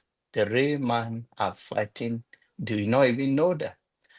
We are cowardice that run abroad, looking for a safe haven when we cannot defeat those that oppress us in our own land. There's nothing wrong. It may have more impact back home to do more things, but don't think you have arrived or look at, my father told me, say, John, don't look at the shoulder and say, who will do it? Why not you? You are not, why? So if you do not do it, say, shut up. So then just say it. find a reason and be nice about it, but don't brag or don't demonize or don't bring any other person down, because you also fail yourself, you fail your own society, fail your own community. So what is going on in Nigeria? It's a shame, but whatever happened, we'll see it in coming days, weeks, months, but I believe this is just the beginning. And whatever happened, when the citizens are asking for foreign government to say, come and even enslave us in our own land, we have a better life, even during colonization, than what we have now. It tell you the failures of the government. This government, not only this government, all before now, it's all failed. These people have nothing in plan for human race. We are just existing as number, quote unquote, number of what deplorable Nigerians and black people on the surface of the earth who cannot protect their citizens, who don't know where the next thing will come from. I believe that it's a wake-up call to all of us, not just Tinubu. Tinubu is one person. I believe he carry a urine bag. Cause me right now, if I talk too much, I need to go and pee. So people like that, I don't take them serious like that. He is carrying a pee bag around. They will let Sowore talk now. When Sowore don't they carry carry pee bag, then they say, oh yeah, come on, become a president. When they see people that have fire, know what to do, they will not even talk about them. We even, by the way, I don't believe that we control our election and we control anything. But Nigerians, we are not, or black people, we are not a serious people. And once we are not serious, I believe this, if you go and listen to all the forefathers that mean well for Africans and black race, they predicted this day is coming. This is a new colonization. You don't have a say. Nigerians do not give any go ahead to anybody. They don't even know when they strike them. They're just talking. These are people who go to France and go and change their blood, do blood work and go back to Nigeria and say, how many percent? They tell you, oh, you are like a plane. Plane is not 100% in the air. At least if it's functioning, if it's 88 or 50 something above the normal, it's okay for you to go around and be leading your people. And then when you feel the pain, it's okay, come back. Tell your doctor, say, oh, I wake up this one, I pee on myself. They say, oh, you pee on yourself? Okay, we'll send you to France. But we know too much. These are people who are leading us. And then we come here, we talk tribe, we talk religion. Well, I pray that we return to our forefathers. Sin, our sin is too much. So having said that, KJ, you look nice on your tie, as usual. I think this is a topic you like. I put glasses on because I don't want you guys to see my glasses. No, is different from Paul. Paul, when is medicated, me is because I don't want you to see my eyes. So I saw Dr. Damages on his claim from Dr. Damages. So he carried double glasses on it. The one I saw, he carried double. I'm waiting for him. I think he's going blind completely by the pressure of Nigeria. So he should take it easy. Thank you. Okay, thank you so much, Dr. Jonaba. You raised a lot of points. I'm not going to try and discuss them. I'll leave just more because I have a lot people behind stage also. I saw Show briefly behind stage. I'm seeing Dr. Dominic right now. So anybody who want to give up your space, who can give you opportunity to speak, so that Dr. Dominic and Show may also come in. Dr. CM, good to see you. Welcome back to England after being the guest of the President of America. So what's up? How do you see the actions? And you have heard all the people who have spoken earlier. What will be your perceived position right now? And is it true that it seems that the black people really look at Haiti? Haiti is supposed to be an American colony, but yet leadership is a problem. What's really the problem? Is it that we don't know how to lead ourselves, or we just elect the worst out of all of them? Hey, now wow. If you ask me now, who I go ask? Okay, I greet everybody. Please, in the spirit of the season, I will say Merry Christmas. It continues until the New Year. Actually, what I really want to comment on, Nigeria is something like a cocktail of a salad. So there are a lot of things that makes up the salad bowl. But I'm particular about the appetizer given to Nigeria by Donald Trump on, I think that was on Christmas Day. So I've already made my views known. Some of the people I spoke to. First of all, without equivocation, I support the action taken by America for more reasons than one. I support, in fact, it's long overdue. Nigeria today is the poverty capital of the world, just because of the fact that some group of people felt that Jonathan cannot be president, then they have to go and invite terror to Nigeria. Terrorism didn't just start for it. It's not homegrown. It's not. I can debate it. Nigerian terrorism today it's not follow come. It's not homegrown. They were deliberately invited from outside to come and take residence and start to torment your fellow countrymen and women, simply because some people belong and some people do not. So I always say, if not Trump and Netanyahu, then who? So I thank most sincerely the president and the government and people of United States of America, led by Donald Trump, for bringing jungle justice to the notorious ISIS camp located somewhere in Sokoto, the inglorious seat of the caliphate. I also thank most sincerely the Prime Minister, government, and the great people of Israel, ably led by Mr. Benjamin Netanyahu, for providing a perfect intelligence on which President Donald Trump acted with deadly accuracy. Like the late Abraham Lincoln stated that God brought him into this world for a purpose when he became the 16th president of the United States of America in 1861 at the age of 60. I believe that God created President Trump and Prime Minister Netanyahu for a purpose. And that purpose must be to end the many years of Christian genocide in Nigeria as covertly superintended from afar by the relics of the evil Britannic Majesty of Great Britain. Although the battle to free Nigerians from the iron grip of the merchants of terror and mass murder is far from won. But if the Christmas Day appetizer served by President Donald Trump must mean anything, it is that the liberation of the nations of Nigeria that have for so long been subjugated and tormented by the wicked, evil, and the anachronistic Fulani irredentism and civilization is afoot. I thank God for President Trump and Prime Minister Netanyahu for not shaking their historical responsibility when it mattered most. And that should explain why I always ask, if not Trump and Netanyahu, then who will do the job? Nobody.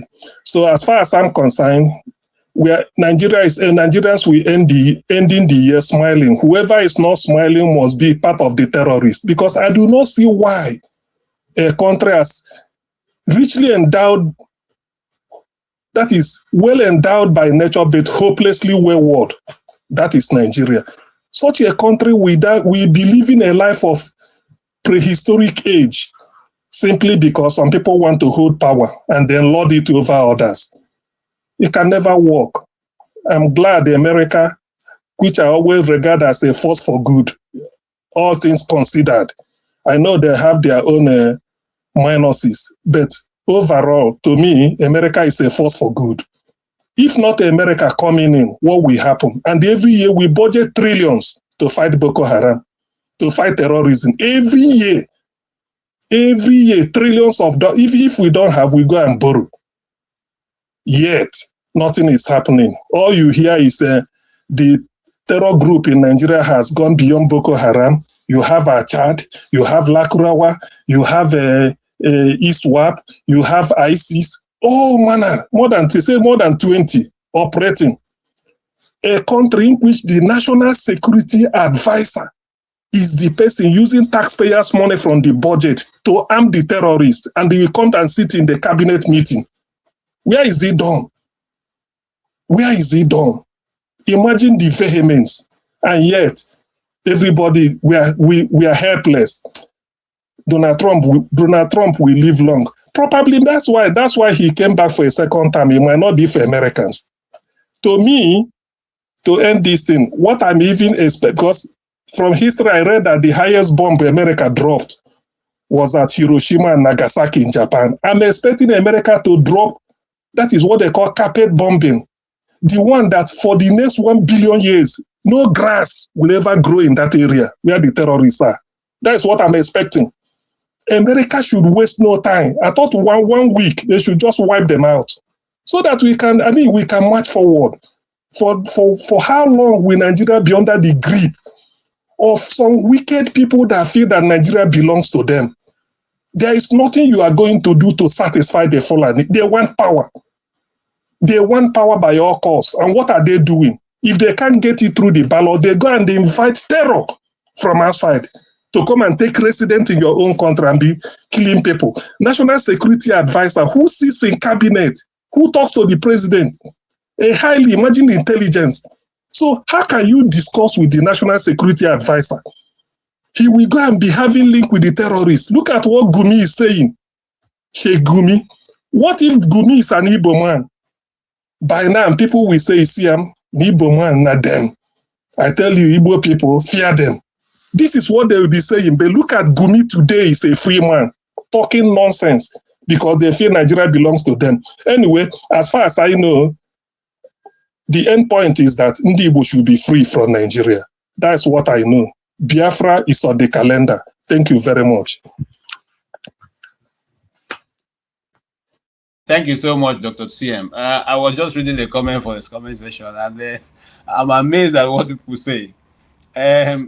Just to put a caveat here, all of us here are for the same reason, whether we're arguing for or against. Nobody's against Nigeria here. We want the good of the country. And but that wanting the good of the country does not stop us from speaking the truth. Truth is truth. There's a Hausa saying that says if you bring a straight stick and a bent stick and put them together, it has no magic to make it straight. You know that one is bent and one is straight. So that's how truth is. We'll keep telling that truth, whether it suits you or not. And for those who are saying, making comments, I have Isiago. If you want, I can just turn back and show you. This is my Isiago. I'm an Igbo man. Full, So it's not that if I cannot wear it. I'm only waiting for the day that I will have to show off my regalia. But for now, we are dressing this way. So don't get it twisted. Full with my Opokoko and the Ego feather. So that is who we are. And because we are different, doesn't necessarily mean that one tribe should emasculate the other. That has always been the problem in Nigeria. And why I said earlier is that if we are really considerate of other people, when we are writing the constitution, we will say we, the people of Nigeria. The people of Nigeria comprises of one, the Hausas, the Igbos, or the Yorubas, the this, the that, the this, the that, the this. Every one single tribe, even if they're just five people in that tribe, their name should be on the constitution. That these are the people who sat, and when we say the people of Nigeria, these are the people we are referring to. It's sad that nobody questions the news media, and sorry, not even the government, because at the time Nigeria was all these things started, the first position government took was say these are not Nigerians. These are not Nigerians. So the army itself have neglected its own function by allowing the people who are not Nigerians to take over territories in Nigeria, drive out villagers from their communities, occupy those communities, and now the same government is saying, look, live in peace with your neighbors. Now the same government is saying, these people who are not Nigerian, give them land. I don't know why Chim is not here, because I saw a post that he sent to me. The Fulanis have now taken over my community, part of my village, and Chim's village. They are grazing around there now. Of course, you know, they first appear with their cows, and then the next thing is that they strike. This is what we cannot allow. You already know that the Southeast is so small in landmass as people have made it look. And yet you still want to bring your cows to put them where? So these are some of the contradictions we have seen in the Nigerian state that must be addressed. They must be addressed. You know, having said that, I want to thank you, CM. Okay, after CM is supposed to be who? Who changed this? That'll be me. That'll be me. Okay, yes, please go ahead. Thank you so much for helping out. Okay, thank you. Good morning, everybody, and Merry Christmas. Merry Christmas to you. I want to just touch on a few things. Basically, the hypocrisy of Nigerians, you know, and her government. Because what baffles me is why this hypocrisy exists. Our greatest assets, our greatest resource should be our president. If I'm wrong, somebody should correct me. Because it's the number one asset that we have. And when this is our number one asset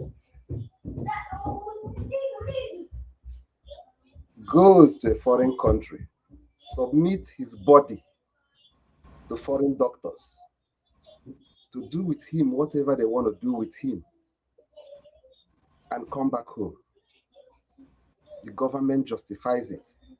The citizens are cool with it. Nobody is talking. It's okay. Our sovereignty is not in danger. Right? Then, all of us here knows how much, at least is being declared, whether it's not the accurate figure, knows how much we are making from oil every year. Can you guys tell me how much Nigeria makes from gold every year? How much Nigeria makes from uranium every year? How much Nigeria makes from cobalt? And all these rare earth minerals. Is there anybody here that can tell me? Any figure? No. And those resources are still Nigerian resources. Who is taking it? Who have taken it?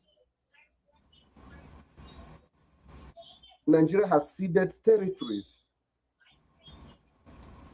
to terrorist organizations, and they are there taxing the citizens, and the money is not being remitted to the national coffers.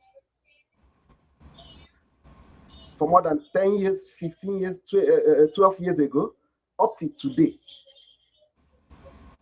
And your national sovereignty is not in danger. Because you're going to take the word of your government for it. Your government now said that he invited a foreign power to come and help them to kill those terrorists. And some of us are like, no, that's the worst thing that could have happened to us. Why would those terrorists be killed? I heard somebody on TV saying that it's better for those terrorists not to be killed instead of another country to come and kill them. If we cannot kill them, let them stay and be ravaging us instead of another country to come and kill them. Don't kill my terrorists too. If I don't want to kill them myself, leave them alone. Don't come and kill my terrorists. That's what it means. Yeah, I'm not saying they're not terrorists. I'm just saying that America is not the one that's supposed to come and kill them. Does that make sense? Why can't we kill them? Why can't we solve the problem? Because your uncles are not among the ones that are being killed. Your niece have not been killed. Your parents have not been killed. You are not living in IDP. This Christmas, you didn't celebrate it in IDP. You are virtually not affected by the insecurity in the country. That is the reason why you're able to stay in the comfort of your house, to think that it's okay for the killing to continue. I don't really understand. My only worry, like CM said, is that I think my worry is that I'm not sure America can continue doing it. I wish they can continue. It's not a question of whether I like the way they did it. I just wish that it can be sustained. Because I want America to also know it's even in their own strategic national security interests for Nigeria not to fall into the hands of ISIS, for them not to take over completely the whole country. It's in their own interest. So I don't even think they are doing it for us. They have to do it for themselves.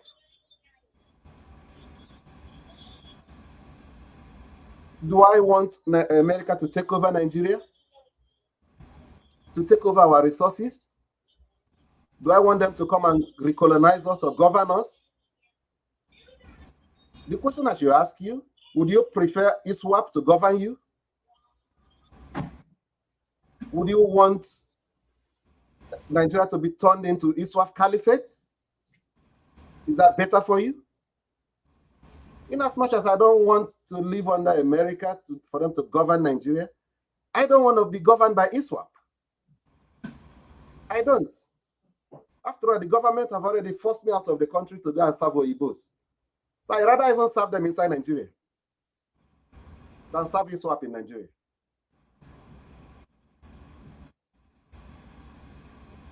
We should think and get our priorities right. If I am sick now, just like Tinubu, when Tinubu is sick, he doesn't care whether it's French doctors that treat him. He doesn't care. So if my relatives are being killed, I shouldn't care if it's America that came to save us. Because I heard somebody saying, you should also care how it is being handled, who is handling it. No, I don't care. Because the person who's supposed to handle it is not handling it. So I don't care who handles it. Who gets the job done is not my business. It should have been if my people are doing something to handle it. It is still on record that a woman who was appointed, who was nominated to be appointed into Tinubu's cabinet, on record, said that he held a meeting with Tinubu in London, in a hotel. And he asked Tinubu, because the woman is from the north, she asked Tinubu, what plans do you have to solve this insecurity? That's the greatest problem we have in the north. If she lied against the president, they would have arrested that woman. He said, your president told her that I don't have any plan to end it.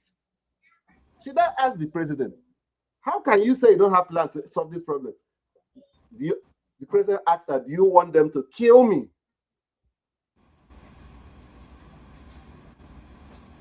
Do you want them to kill me? And you're still here saying, expecting him to solve the problem.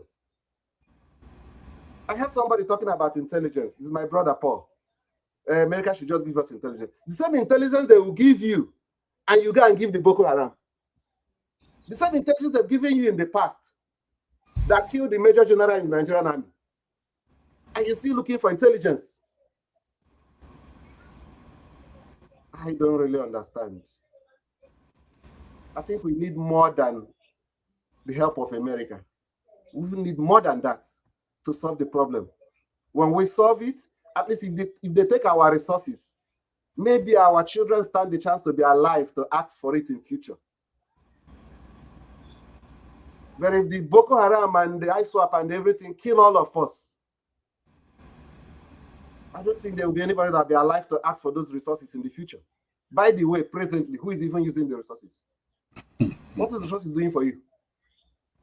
We are quick to extort the citizens by way of taxation and every other thing, but we're not quick to solve any problem that the citizens have, especially the right to live, right to life.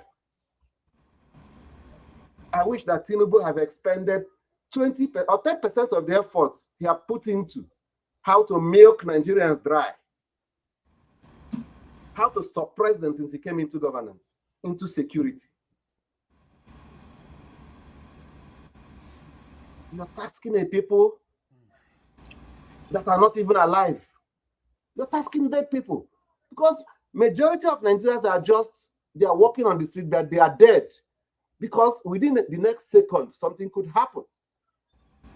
Boko Haram will tax them. Government will tax them. Because assuming that you make 20 million in a year, and government taxes 25% or whatever percentage, and assuming that that same year, that you are paid 5 million for ransom, is government going to deduct it as part of expenses that you made for that year? No, that's a question to ask. With the level of insecurity in the country, the money you pay to bandits, the money you pay to kidnappers as ransom should be part of deductible expenditure when it comes to taxation in Nigeria. I'm not lying. You know, you have friends that paid it. The government is not interested. They're just looking for how to kill all of us. America, Donald Trump, you know I'm not your supporter. But now I know that you actually came for us too. Huh? Now I know that there's a reason why God brought you. Because even if for any other thing, for you to be the person that have ever made somebody like the Senate president to be under pressure, because I heard him in one of the sessions when he talked about that Trump is on our neck. So there's something in this world that can be on the neck of Akpabio. In that case, I think I regret not voting for you, Donald Trump, because I didn't vote for you. But at least you've given me one of the greatest Christmas gifts that my president could not have given me, even in the next 4 years. So to that, I say, thank you, Trump. Long live Nigeria. Long live United States of America. Thank you, KJ.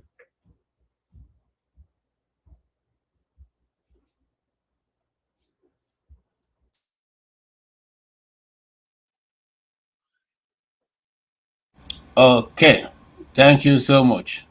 I got emotional with what you are sharing because that's the reality of Nigeria. You see, the last speaker didn't just put any. There's no politics there. He just shared the very truth of the situation we are in. We have to wake up and smell the coffee and know that where we are now, there's no window dressing to it. It's a reality. It's a reality. Okay. Thank you so much. Only that I cannot call your name again. No, I don't know how to. Please, can you pronounce your name for me? Oh, Anelechuku. Is that Anelechuku you're trying to get? No, it's not Anelechuku. It's the last speaker. Call your name for us so we. Oh, Lustitia Omnibus. Okay, I don't know what I mean, but you know, I'm an Igbo man. I don't know what that. It's Latin. Okay. Anyway, whatever. Okay. The next person to speak is it Ike or Let me talk. I want to go out. Okay, you have to take permission from Ike. Ike, can you go ahead to speak so I can leave?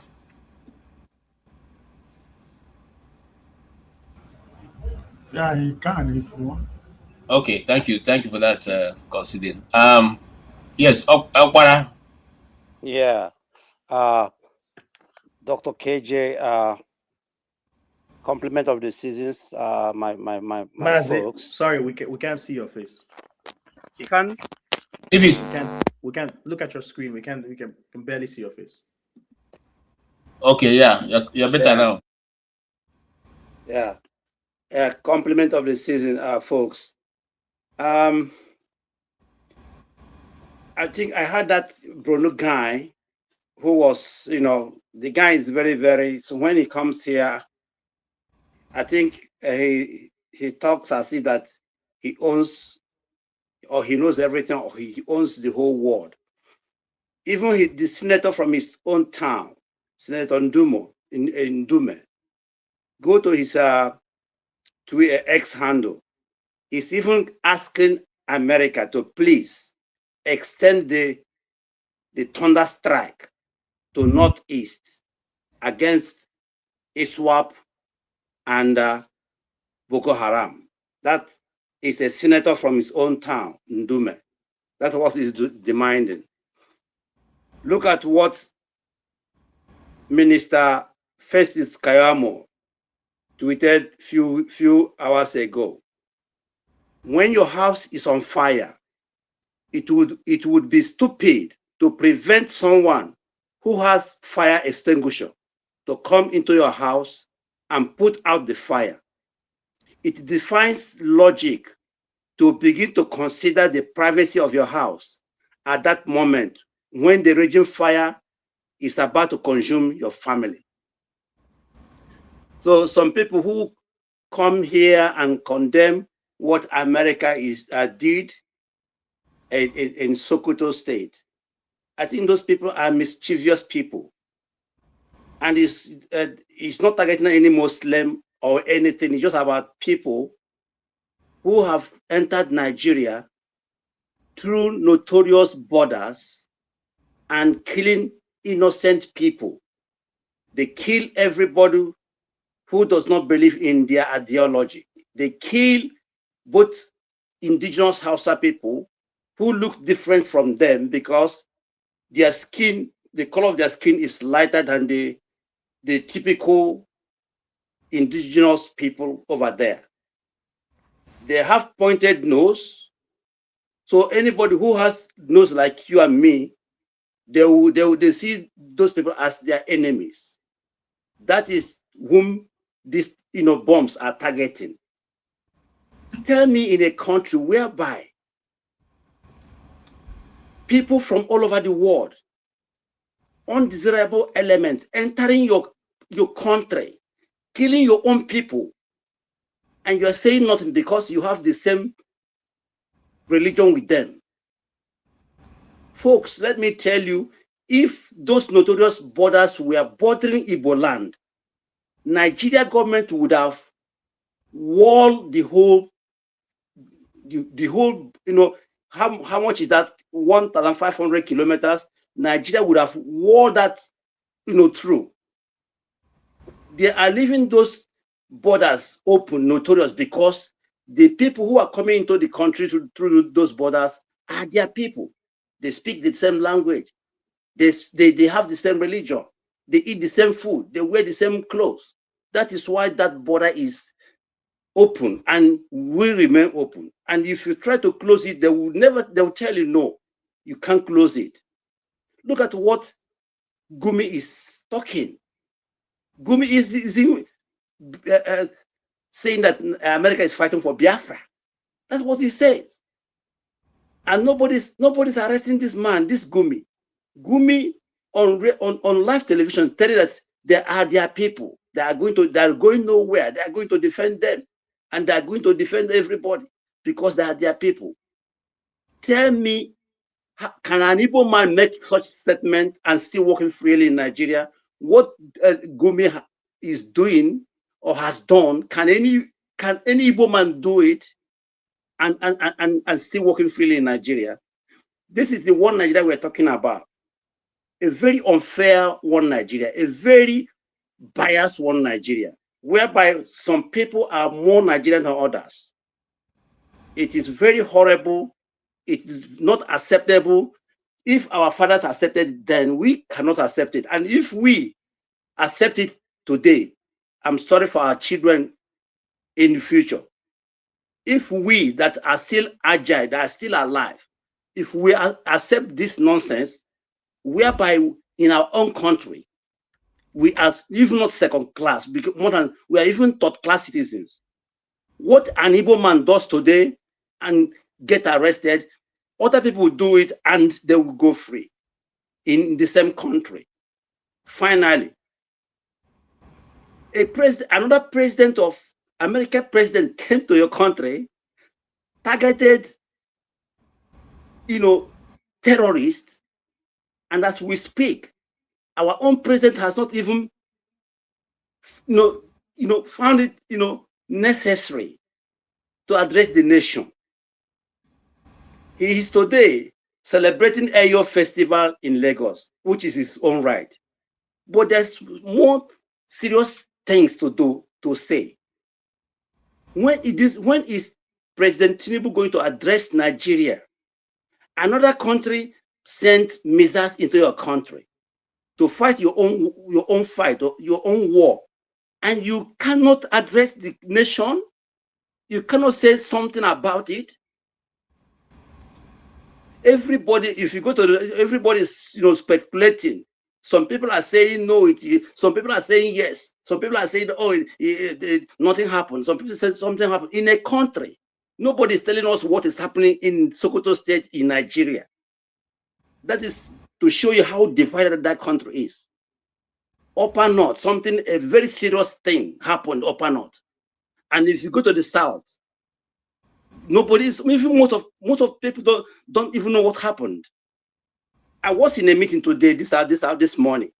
Even they were even asking me what is happening in my country. Oyibo people, they were like, because they see Trump as a mad person here. How can that happen? So when I told them what happened, and that even 80% of Nigerians want it more, they were like, "Huh? Are you kidding me?" I said, "I'm not kidding you.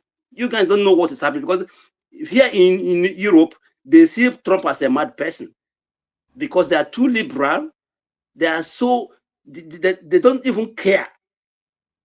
I thank God that Trump came, and let me tell you, the only country that is still sustaining Christianity in Africa is America. Remove America from the equation. Let me tell you, Europe is gone.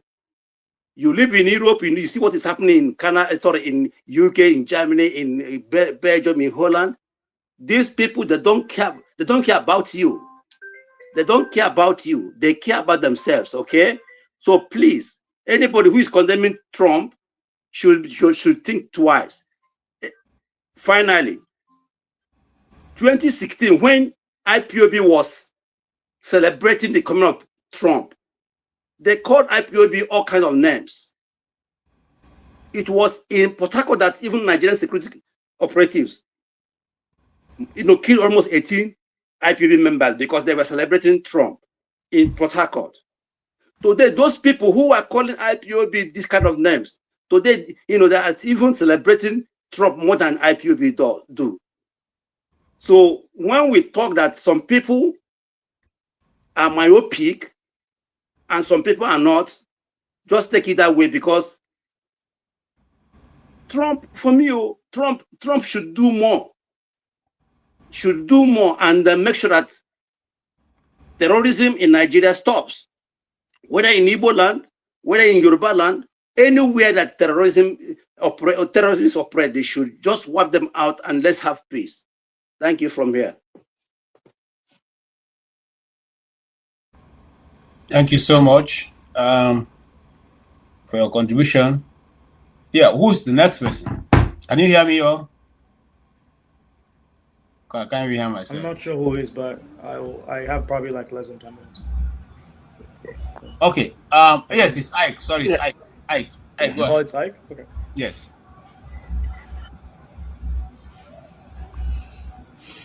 Yeah, good afternoon, good morning, and good evening, everybody. No, sir. Compliment of the season for every one of us today. Yes, come in. Yeah, we're waiting for you. Last day. Sí, pero no es puede tracer. Okay, let's go. When you finish, you come back to him. Can you? Yeah. All right, I'll talk, and then when I go ahead. Go ahead. Stop talking. So just want to. So, all right. Where do we start? Compliments of the season. Merry Christmas to everyone, wherever you are. It's a snowy day in New York. Actually, it already stopped snowing. I always believe in just dissecting issues, trying to remove emotions as much as possible, but it's not always the case. And also, I think it's also important when people make argument or make analysis that they also realize that multiple things can be true at the same time, and multiple things can be false at the same time. It's we are humans, we have complex thinking, right? For example, I can say that Trump is a populist or engages in demagoguery, which is whatever he sees that is popular that would help him in his political career, he would pursue it. Now, people say the enemy of my enemy is my friend. Does that necessarily mean that he cares about what he's doing, the merits of what he's doing? Not necessarily, right? So I can be comfortable saying that I don't think Trump cares about Nigerian Christians, but I can also say that if he's targeting terrorists who affect or kill Nigerian Christians, that is not a bad thing. It's fine to make complex arguments. It doesn't have to be always white and black. I think humans, a lot of times, we always want to think in the white and black. I can be comfortable saying that. Now, I'm not going to talk into the details of the whole thing because, first of all, this is what the Americans are saying, right? We know they released a video saying they sent a Tomahawk. I'm guessing somewhere in the bight of Benin, Guinea, somewhere along the coast, right? That's what they said. That's what they released to us. And then Nigerians jumped on it and said, oh, we had some collaboration. And then Secretary of War or Defense collaborated the same thing. And then Marco Rubio, who's the Secretary of State, also corroborated that they've been working with the Nigerians. I'm not going to speak to the facts because no one is being very transparent about things. So I'm not going to try to forge facts from thin air, right? And then we saw a video of leftovers of the Tomahawk, right? So no one has released any figures about how many terrorists were killed and stuff like that. So I'm not going to speculate about facts that I don't have. But I'm going to talk about the messaging and how people may see things in society. Is it a good thing that there's a foreign nation getting involved in Nigeria's security issue? In an ideal world, you don't want that. What you want is partnership. Many countries have joint drills. You have the Koreans and Americans. America has a base in South Korea. They do drills all the time, right? That's fine. America does drills with some countries in the Middle East. That's fine. When it comes into someone acting as your big brother or big sister, then you start to cede some of your sovereignty. Yeah. But let me say, that is purely an argument. That is purely an academic argument. When it comes to the case of Nigeria, we have to look at every situation, we have to look at things situation by situation. Nigeria, we all can agree, is incapable of protecting itself. It is incapable of executing proper security. Not because it doesn't have the building blocks or the brains to help us in that regard. It's because Nigeria has no political will to do that. The guy who's supposed to be doing it, all he cares about is campaigning. All he cares about is corruption. He doesn't care about you. If you can win the election, if you can guarantee these guys that they'll win election for the next 3, 4, 5 election cycles, with insecurity still going on, these guys will gladly not care about your security. So let's be clear on the realities of Nigeria. Now, Trump getting involved, it's not necessarily a bad thing. If it's to supply intelligence, that's fine. Where I would hit a middle road is I'm fine with foreign countries, giving you intelligence, helping you partner with things.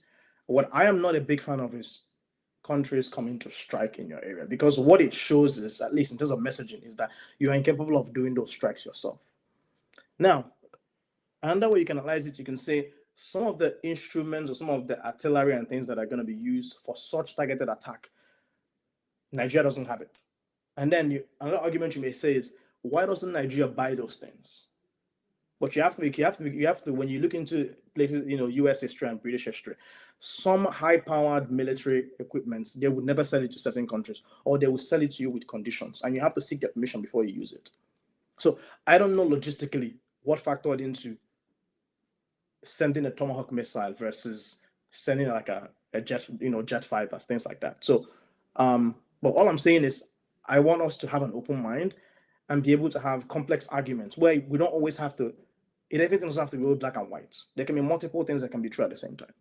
So in terms of my pure opinion, I don't think Trump cares about Christians in Nigeria. I think this is just part of his political, it favors him politically, and so he's doing it. Secondly, is his involvement a good thing? I don't think it's I think it's a good thing, because at the end of the day, Nigerian government only responds to pressure and only responds to shame. And so in some sense, having foreign powers meddling in is going to question their incompetence. If that's going to help them sit up, that's actually a good thing.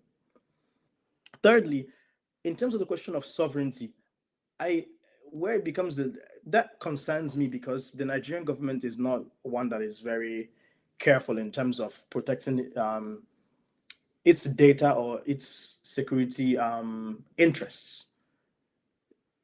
Because, for example, let me give you an example. With the new tax law that's happening, right? They said they're going to have a French company or French, tax company come in, right? We have not seen any MOU. Who's to say the amount of data the French will have access to, whether it's sensitive information or not? No foreign country should have access to sensitive information. Are they just purely coming in just to help build the infrastructure, but they won't have access to the data? No one knows. A couple of other things I wanted to cover. At the end of the day, we also have a look at the overall human benefits, right? I think sometimes it can be too academic, arguing back and forth about who's getting involved, who's not getting involved, the sovereignty. We have to look at the underlying thing. The underlying thing is we're here to eliminate terrorists so we can protect lives. If it comes from a foreign power, that's not a bad thing. The end result is, are you having less terrorists? Are they being demobilized? Are you able to incapacitate them from causing harm to Nigerians? Yes. So it's not a bad thing. For me, I wouldn't tell you in the long run whether or not this is going to be a good thing, but I believe that anything that involves putting the Nigerian government under pressure is not necessarily a bad thing. So I think a lot of people are going to be like, Dominic, your argument has to be either this or this. Sometimes it's not very clear, right? It's fine to have complex argument. It's fine to agree with A, B, and C, and to agree and to disagree with E, F, and G. That's fine. We don't always have to be cut and dry. It's not a very cut and dry situation. So for me, I think in the last few days, kind of thinking about the whole issue, I think initially when I heard about it, I was like, why is the foreign country striking in Nigeria, right? But then I started to analyze that. I started to realize that the way things are in Nigeria, if you don't have any kind of foreign intervention, nothing is going to be done. Remember, Nigeria has partnership with Chad, Cameroon, Ghana, and Niger, security partnership. Now Niger had their coup. Niger is under AES. I'm not sure even that partnership is ongoing. I'm not sure the partnership is ongoing with Chad. Cameroon has an internal problem with Ambazonians fighting for independence. So do you think that security infrastructure is still working? So at this point, if America doesn't get involved, where's the political drive? Where is the political will to push the current Nigerian government to make sure that our security is up to par? There's none, right? So I think, in summary, the way I stand about this is the American striking generates political will. And the political will is going to help stop killings of Christians and Muslims. That is a good thing. The details we can worry about later on. That's where I stand. Oh yeah, one more thing I wanted to cover. I don't know who mentioned it, but someone talked about Netanyahu, loving Christians and wanting to protect Christians. And I'm like, since when has Bibi Netanyahu cared about Christians as a Israeli president? Since when has he cared about Christians? Even though there are reports of Christian Palestinians being killed in this last war, was there any sort of messaging to that regard, making sure that Christians are protected? I didn't see that. Also, if you look at Israeli history with their repatriation of what they call Beta Israel, the Ethiopian Jews, to Israel, the vast majority of Ethiopians are Christians. I mean, there are still those who are genetically Jewish and they practice Judaism, but the vast majority of those who are Christians, they had to convert to Judaism to be able to be given Israeli citizenship. So let's not deceive ourselves. Bibi is same thing as Trump, populist, depends on demagoguery for his political for his own political agenda. And I think sometimes it's easy for us to get sidetracked and become emotional just because your enemy seems to be against your other enemy. You think that person is your friend. You have to be very careful. I know the enemy of my enemy is my friend, but in certain situations, you have to be very careful. With countries, with governments like Israel, you have to be extremely, extremely careful. That's my submission for today. Thank you, Dr. Dominic. KJ, yes. You have to unmute yourself. Yes, I'm unmuted. I can't hear you. Can you hear me? Some issue with your sound. Yes, we can hear you. Okay. Anyway, Ike, you can unmute yourself. No. They can hear me. You are the one not hearing me, Dr. Dominic. Ike, go ahead. Can you hear me, Ike? We can hear you, KJ. Okay. Dr. All right. Dominic, you need to wash his ears. Please mute yours. Yeah. All right. You. Over my control. Is it me or is it? Wait, can you guys hear me? For my control. Don't. Okay. KJ, we can hear you. I can hear you. Go ahead. Go ahead. Please go ahead. Okay. Sorry for that.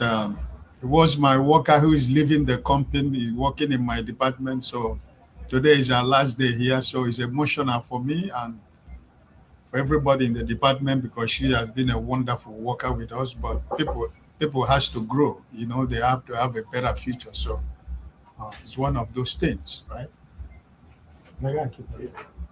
So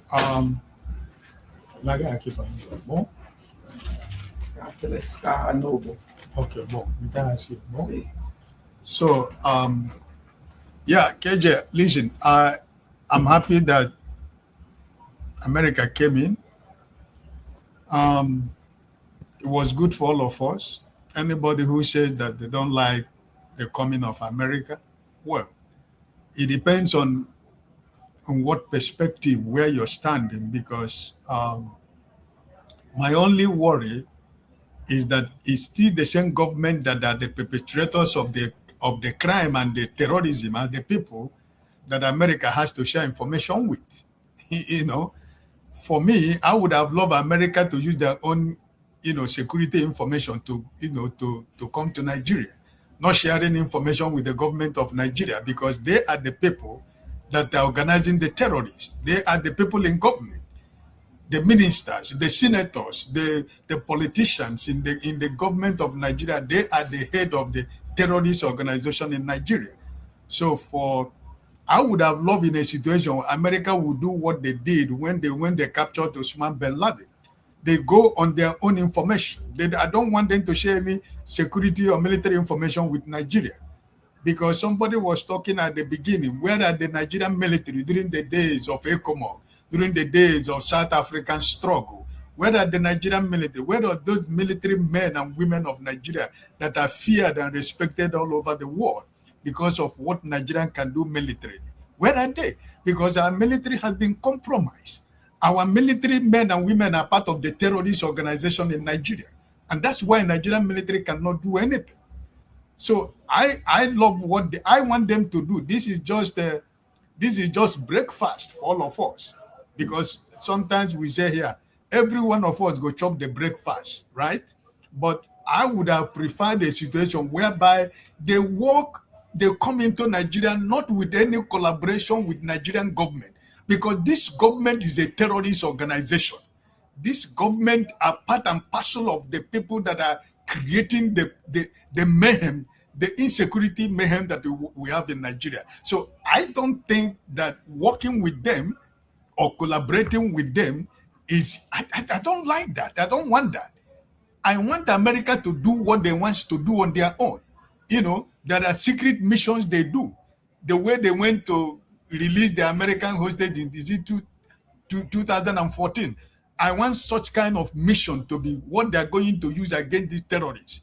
because the same people you are sharing information with, they are the head of the terrorist movement in Nigeria. You know, if anybody who is telling you is not a Christian genocide, tell me what it is. All the whole terrorist organization we have in Nigeria, it is all about Islamic terrorists. We don't have any Christian terrorists. So if anybody is telling you that it has no religious coloration, you are trying to deceive yourself, because there is Christian genocide in Nigeria, and that is what it is. Because all the whole terrorist organization in Nigeria is about religion. It's about what they believe, that other people who don't worship the way they want is an infidel. So if anybody is trying to say no, it's not a religious, what is it? What is it all about? Do we have any Christian terrorists in Nigeria anyway? Where have you ever heard about Christian terrorism? These are the people, the Muslims they are killing, the moderate Christians that they are killing them just so that they will make it look like it's not only Christians that are being killed. But they know their mission. The mission they are doing is what everybody knows.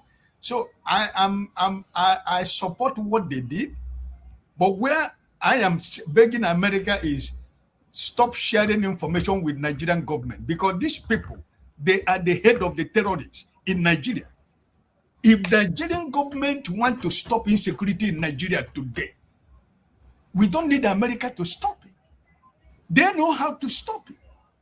But because they are the beneficiary of everything that is happening within this time. So they cannot stop that.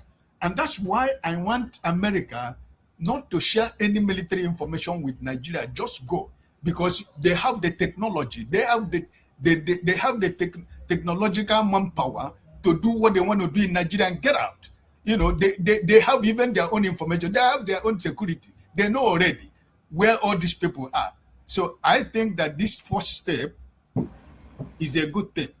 And I want them to continue to, target the place. In some circumstances, we are praying that there shall be no casualties of innocent Nigerians dying. But we know that these terrorists also, they use human people to make a human shield. But I think that the military will be very careful.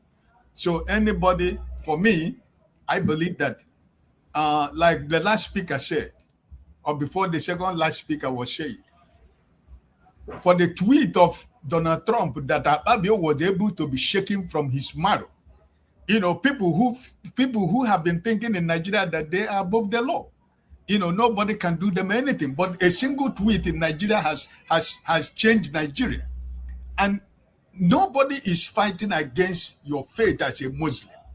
There are honest and dedicated, honest, genuine Muslim faith believers, brothers and sisters in Nigeria. But in the midst of those, they know that these people who are doing this thing are not from Nigeria. They are not Nigerians. And I don't know why somebody should be protecting these people, all in the name of trying to let me know that is not a Muslim Christian genocide. Nigerian government is trying to let us know. Even the foreign minister yesterday, when he was talking, they're trying to make us not to say that it is not Christian genocide. We cannot be deceived anymore. It is what it is, right? So my worry, KJ, is that, like I said beginning, I don't want America to share any information with Nigerian government. If this government believe in themselves and they believe that it was a collaboration between them and America, immediately the same time Trump was tweeting to the world what happened, was the same time your president was supposed to stand on the podium with Nigerian flag and the military flag and tell Nigerians that what took place between them and America. But it is people that are not supposed to telling us what is going on. The foreign minister, he can speak, but I think before the foreign minister, the president of the country and the president of America did, I was expected the Nigerian president to do the same thing. Then after then, the foreign minister can begin to break it into pieces for people, that point the people to go to the national television to begin to talk about it. But where is your president? He disappeared. He's not here. And today I was hearing that they sent the chief of army staff to Sokoto. Is that chief of army staff? You know, is to tell you these people, he's afraid because he's about 2027. The man in Asorok is not, he's afraid of what is coming to him in 2027. Because he knows that this 2027 that he started, the day that he took out of office, he knows that what is going on right now in Nigeria is going to work against his 2027. So why is he not speaking? We are not children. We know why he's not speaking. We know why he's keeping quiet.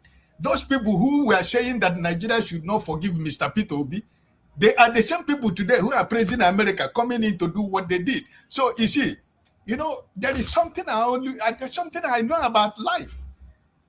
The Bible says, whatever a man sows is what he's going to reap. You know, Bayo Ononuga and his group who said that Nigeria should not forgive Mr. Peter Obi because he called America to invade Nigeria. They are the same people, the same government, the same people. They are now the people going everywhere telling us that something like that took place. And they're saying it was a collaboration. They said they worked together. They said they're telling us they work hand in hand. It's no more that Mr. Peter Obi called them to come invade Nigeria. You know, so you see, Nigerians were too big to be deceived anymore. So, Keja, I'm really happy what happened, but I want it to be a continuous exercise. I don't want it to be. Don't give them a breathing space, because a lot of people are expecting it. Maybe it's supposed to start in Borno, but maybe why they went to Sokoto, I don't know. I'm not a military man. Maybe they went to Sokoto, they have maybe they see a network of them in Sokoto. That's why they started in Sokoto State. So, but I think that it is a process.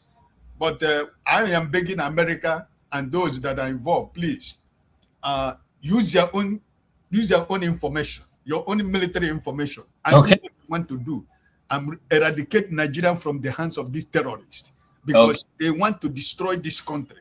Until certain people in power, until certain politicians pay the price of what is going on in Nigeria, it's not going to stop. But I think that this is a starting point, that we are going to finally, Nigerians will be able finally to say, yes, America wasn't coming for your mineral resources, even though they have no problem. Countries make military part with other countries. Countries make economic part, political part. It's not a bad thing. But in the case of Nigeria, like KJ, you said something when you were making a commentary. If you did not bring anything on the table to discuss with the person you are trying to make an agreement with, what do you want your partner to do? He's going to present to you how it's going to work, because you have nothing. He didn't come with anything. You have nothing on the table. And if he has something on the table, is what he told you, is what you're going to do. So who is complaining? I'm not complaining.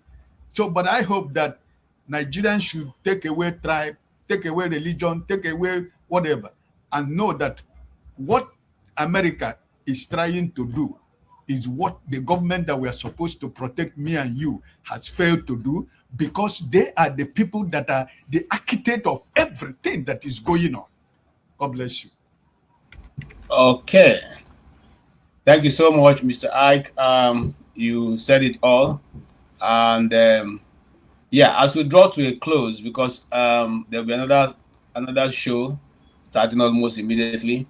I will want to give Mr. Jefferson, you can't be entering now. Just wait, because Forefather is going to start another broadcast, and we are trying to be on time. So I've already timed those who are on the screen and how long it will take them to make their contribution, and we'll just end about the time that we need to end. It's been quite. It's not something we can finish now. All Napolitis, I know that you want to go into the other this thing, but please don't give me time. Don't tell me what it is, okay? I know that we have this topic cannot be exhausted. There's so much to talk about, and I just let it flow, and so we all can have a free flow discussion. We'll start from stay humble. You have 2 minutes to just give us your final take, and I mean 2 minutes. 2 minutes is 2 minutes. Okay, so very basically, someone mentioned earlier that Trump's emergence was for a divine purpose, which I agree really, because if you look at Trump, the way he emerged, he wasn't part of the conversation at all. And all of a sudden, he just came to the scene. They did everything to prevent him from being president, etc., but they didn't succeed. Maybe God has a special purpose for bringing him there. And I keep on hearing that the United States cooperated with federal government. That's not true, because if you look at the way the federal government, they've been all over the place with information, the interviews that the Foreign Affairs Minister granted, the way they quickly released a statement with a letterhead. The Ministry of Foreign Affairs, they don't operate outside working hours. So how did they produce a letter-headed statement outside the working hours? That's why you have your Twitter, your social media, where you can just put out information out of hours. So you're telling me that someone was working in the office at midnight or something. So you can see the whole deception. Very soon now, the so-called forefathers and whatever they call the other people who I don't care about would come here and start peddling all sorts of lies and deceptions. But what you need to do, KJ, is that you don't owe anybody any apology. People that want to, the reason why people come up here is because of your integrity. The reason why people join your show is because of your integrity. You don't owe anybody any apology. When they come at you and say, no, you should do it our way, you have to resist that. You don't owe them any apology. Continue the way you are going. They cannot stop you.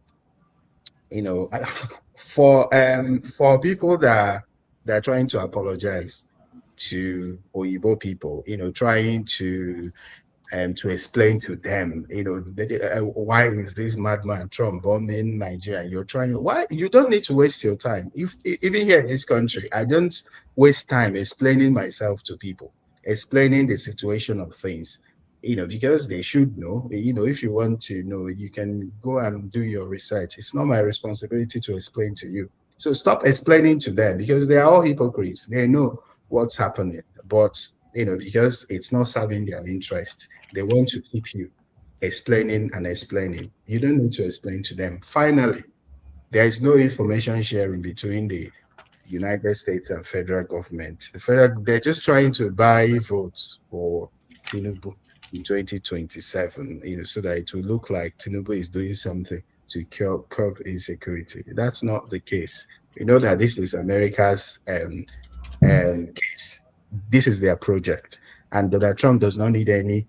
Donald Trump, he doesn't even know Tinubu. He has never met Tinubu, and he's not interested in meeting Tinubu. Whether it was the federal government that sent people to go to America when Trump threatened to bomb, America did not invite them, and America does not need the approval to finish up the terrorists. Thank you. Thank you so much. Janaba,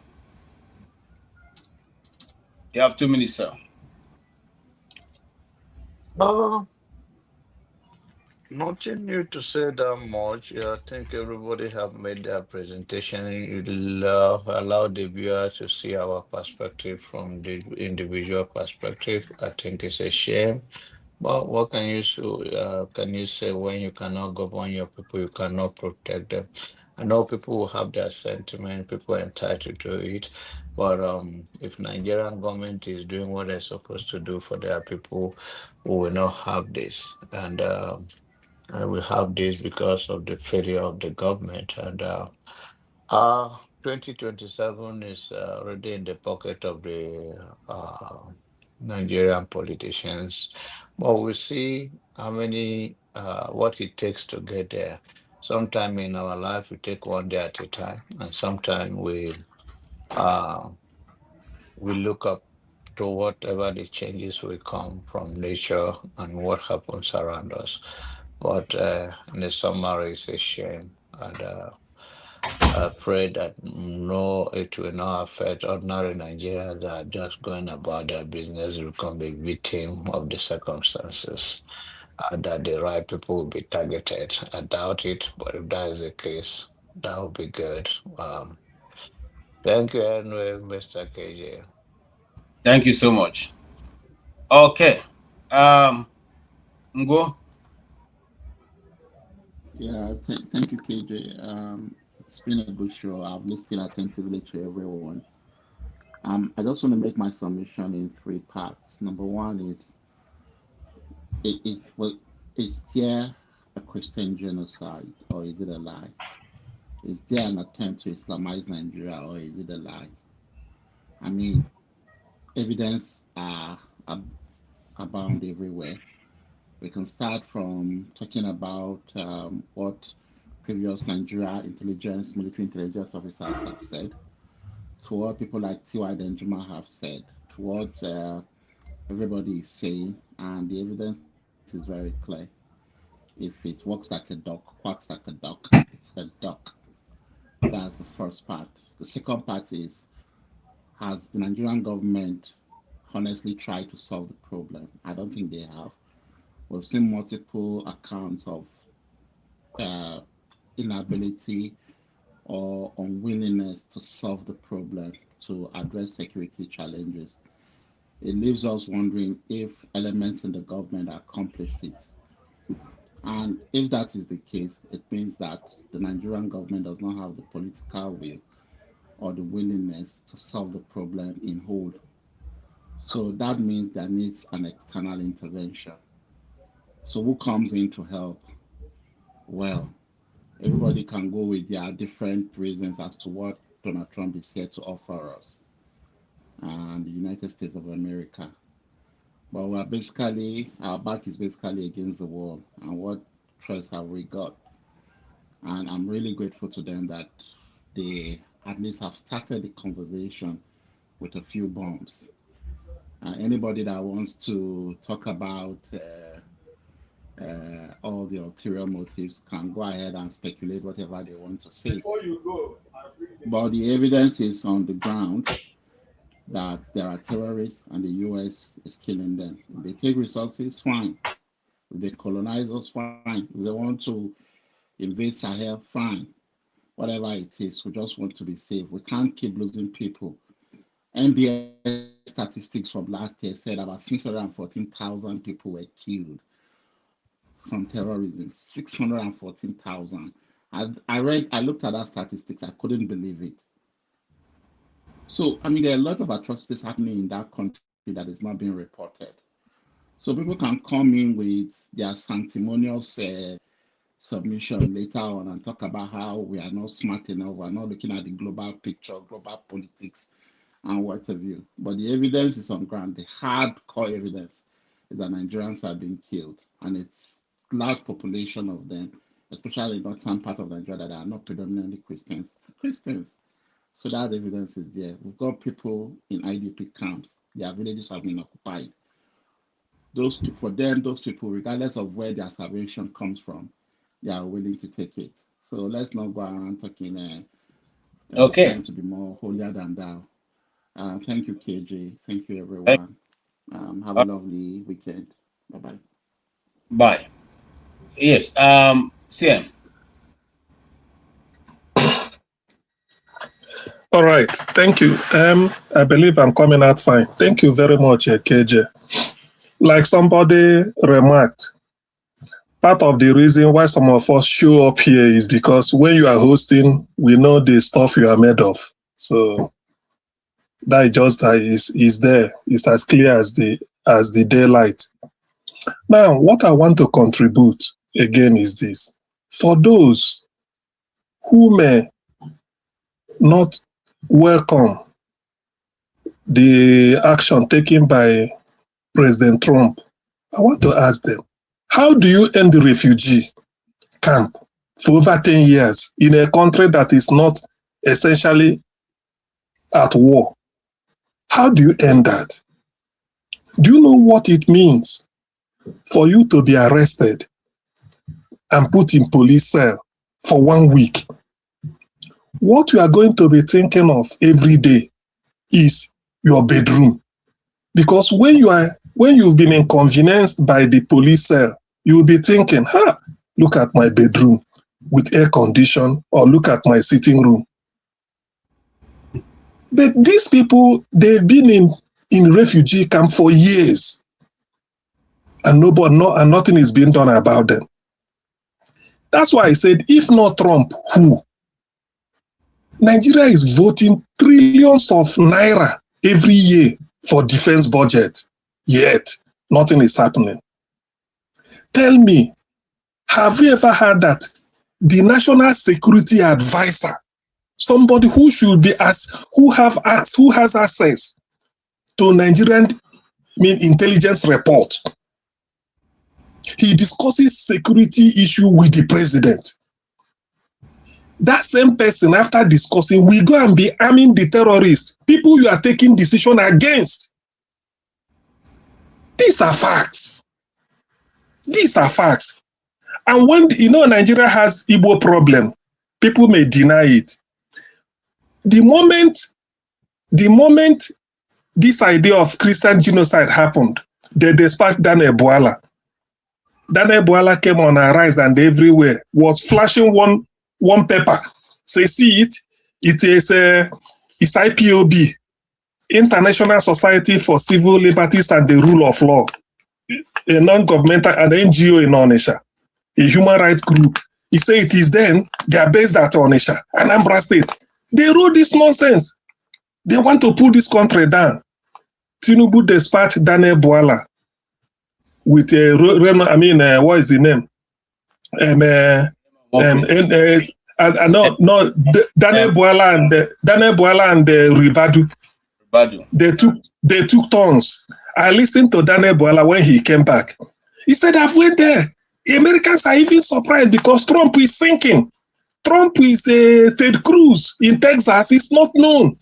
They are lashing on this thing to, that Daniel Bwala is the most useless human being ever.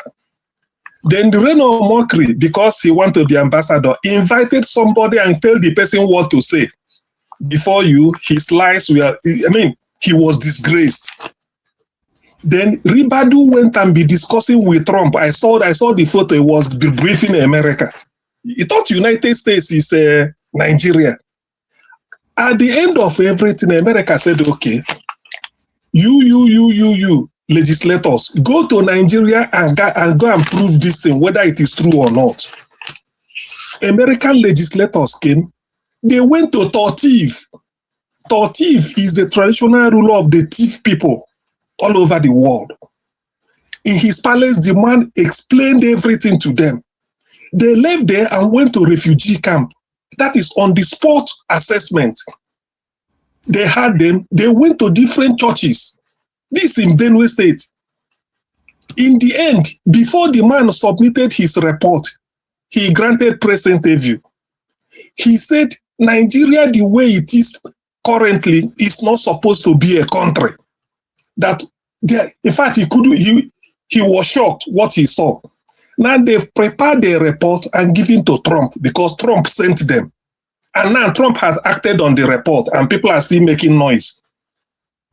You see, this is the hypocrisy of Nigeria. This is the hypocrisy of the highest order. Okay, Sam, we have to round up because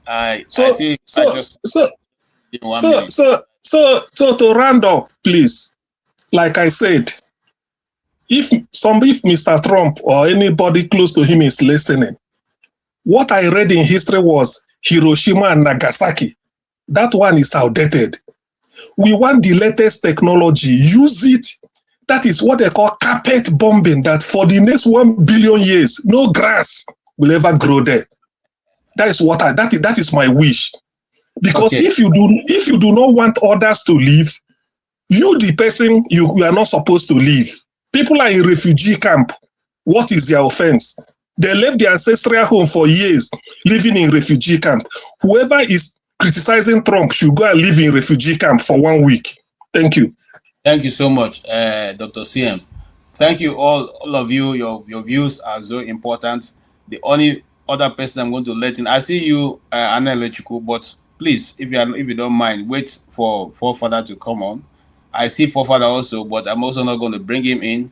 I'll give the righteous man just 2 minutes because I want to close exactly on the right time. 2 minutes because you're in Nigeria and I know what it is to be on this program from there. So please take 2 minutes and make your very put your contribution that you may want to make. Just 2 minutes, sir. Yeah, good evening from Mbano in Imo State. Good evening, KJ. Good evening, all the panelists. Will I say Merry Christmas and a super prosperous New Year in advance. I've been in the Southeast region, crisscrossing the South and Southeast, going to 3 weeks now. I want to tell you confidentially that the so-called insecurity in the Southeast is completely political. Completely political.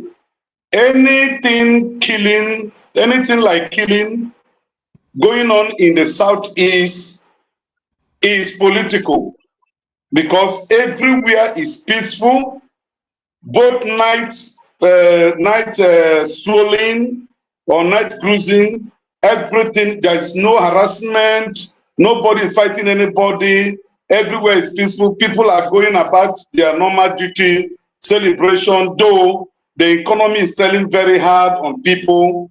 You can hardly see those kind of Christmas celebration phenomenon that normally take place.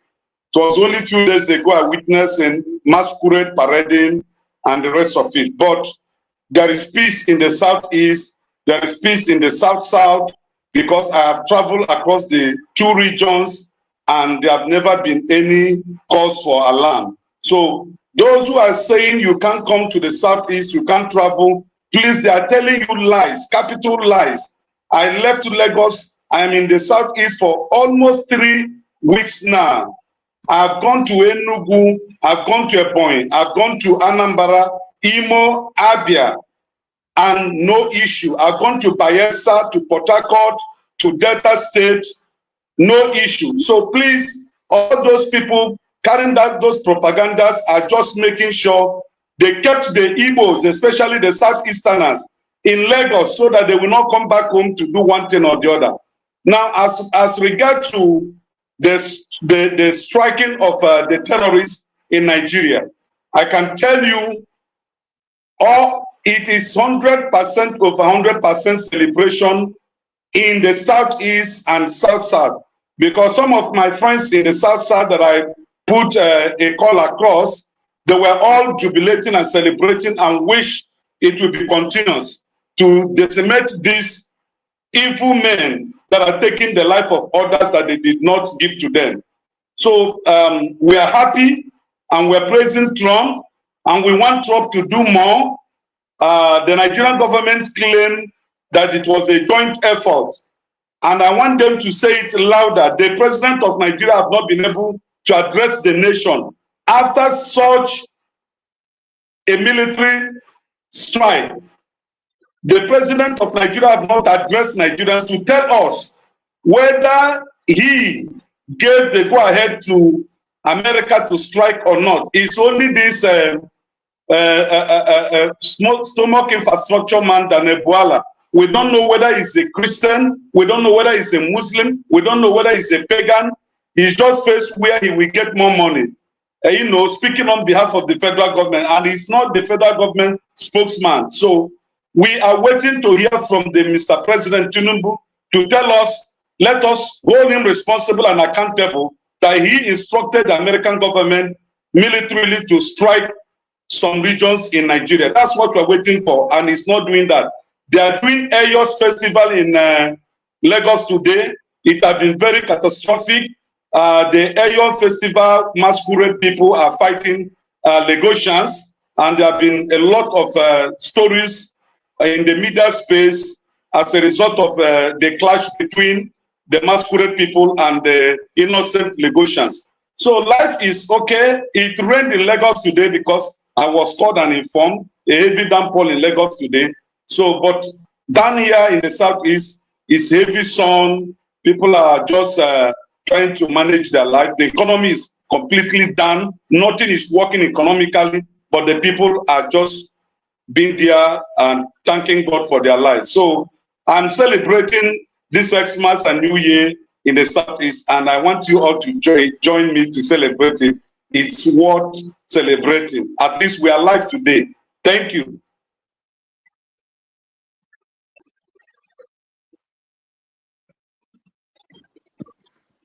You are muted. You are muted. Thank you so much. Sorry. Thank you, Ngo. Thank you. Your righteous man. If you don't go away, you please join every other person. Let's join the next stream. I'm going to be there myself. I'll remove this thing that makes me feel a bit official and come back. I will not join. Sorry. Okay, those of you who want to join, please join Forefather and let the conversation continue. But there's a guy who posted something here. I don't know if he posted that you're trying to mock Nnamdi Kanu or what. I'm one of those people who have studied and followed Nnamdi Kanu, and I want to play a video, just a audio for you, that Nnamdi Kanu saw what is happening now, as far back as 2017. Listen to this audio. I want to tell you that the agreement between the British and the Fulani has collapsed, and the only person that collapsed it is Trump. I want the world to understand this. The only person that collapsed that devilish arrangement whereby the Fulanis have been guaranteed in perpetuity, the advancement of their hegemonic interest right across the whole of West Africa, not just in the zoo. As long as Britain gets their free oil, as long as there is enough money to pay every successive director of the United States Department of State, as long as there is enough money to bribe all ambassadors coming to Abuja. Before that, it was Lagos. Okay, I wanted you to hear that, Mr. Mohammed, because some of you wake up and with no understanding of what has been going on, jump to the frail and begin to make comments. Some of us started following this thing that's playing out right now, as far back as 2019, not even 2020. Okay, so it's not new to me. I can discuss it, like, wake me up in the I can discuss it.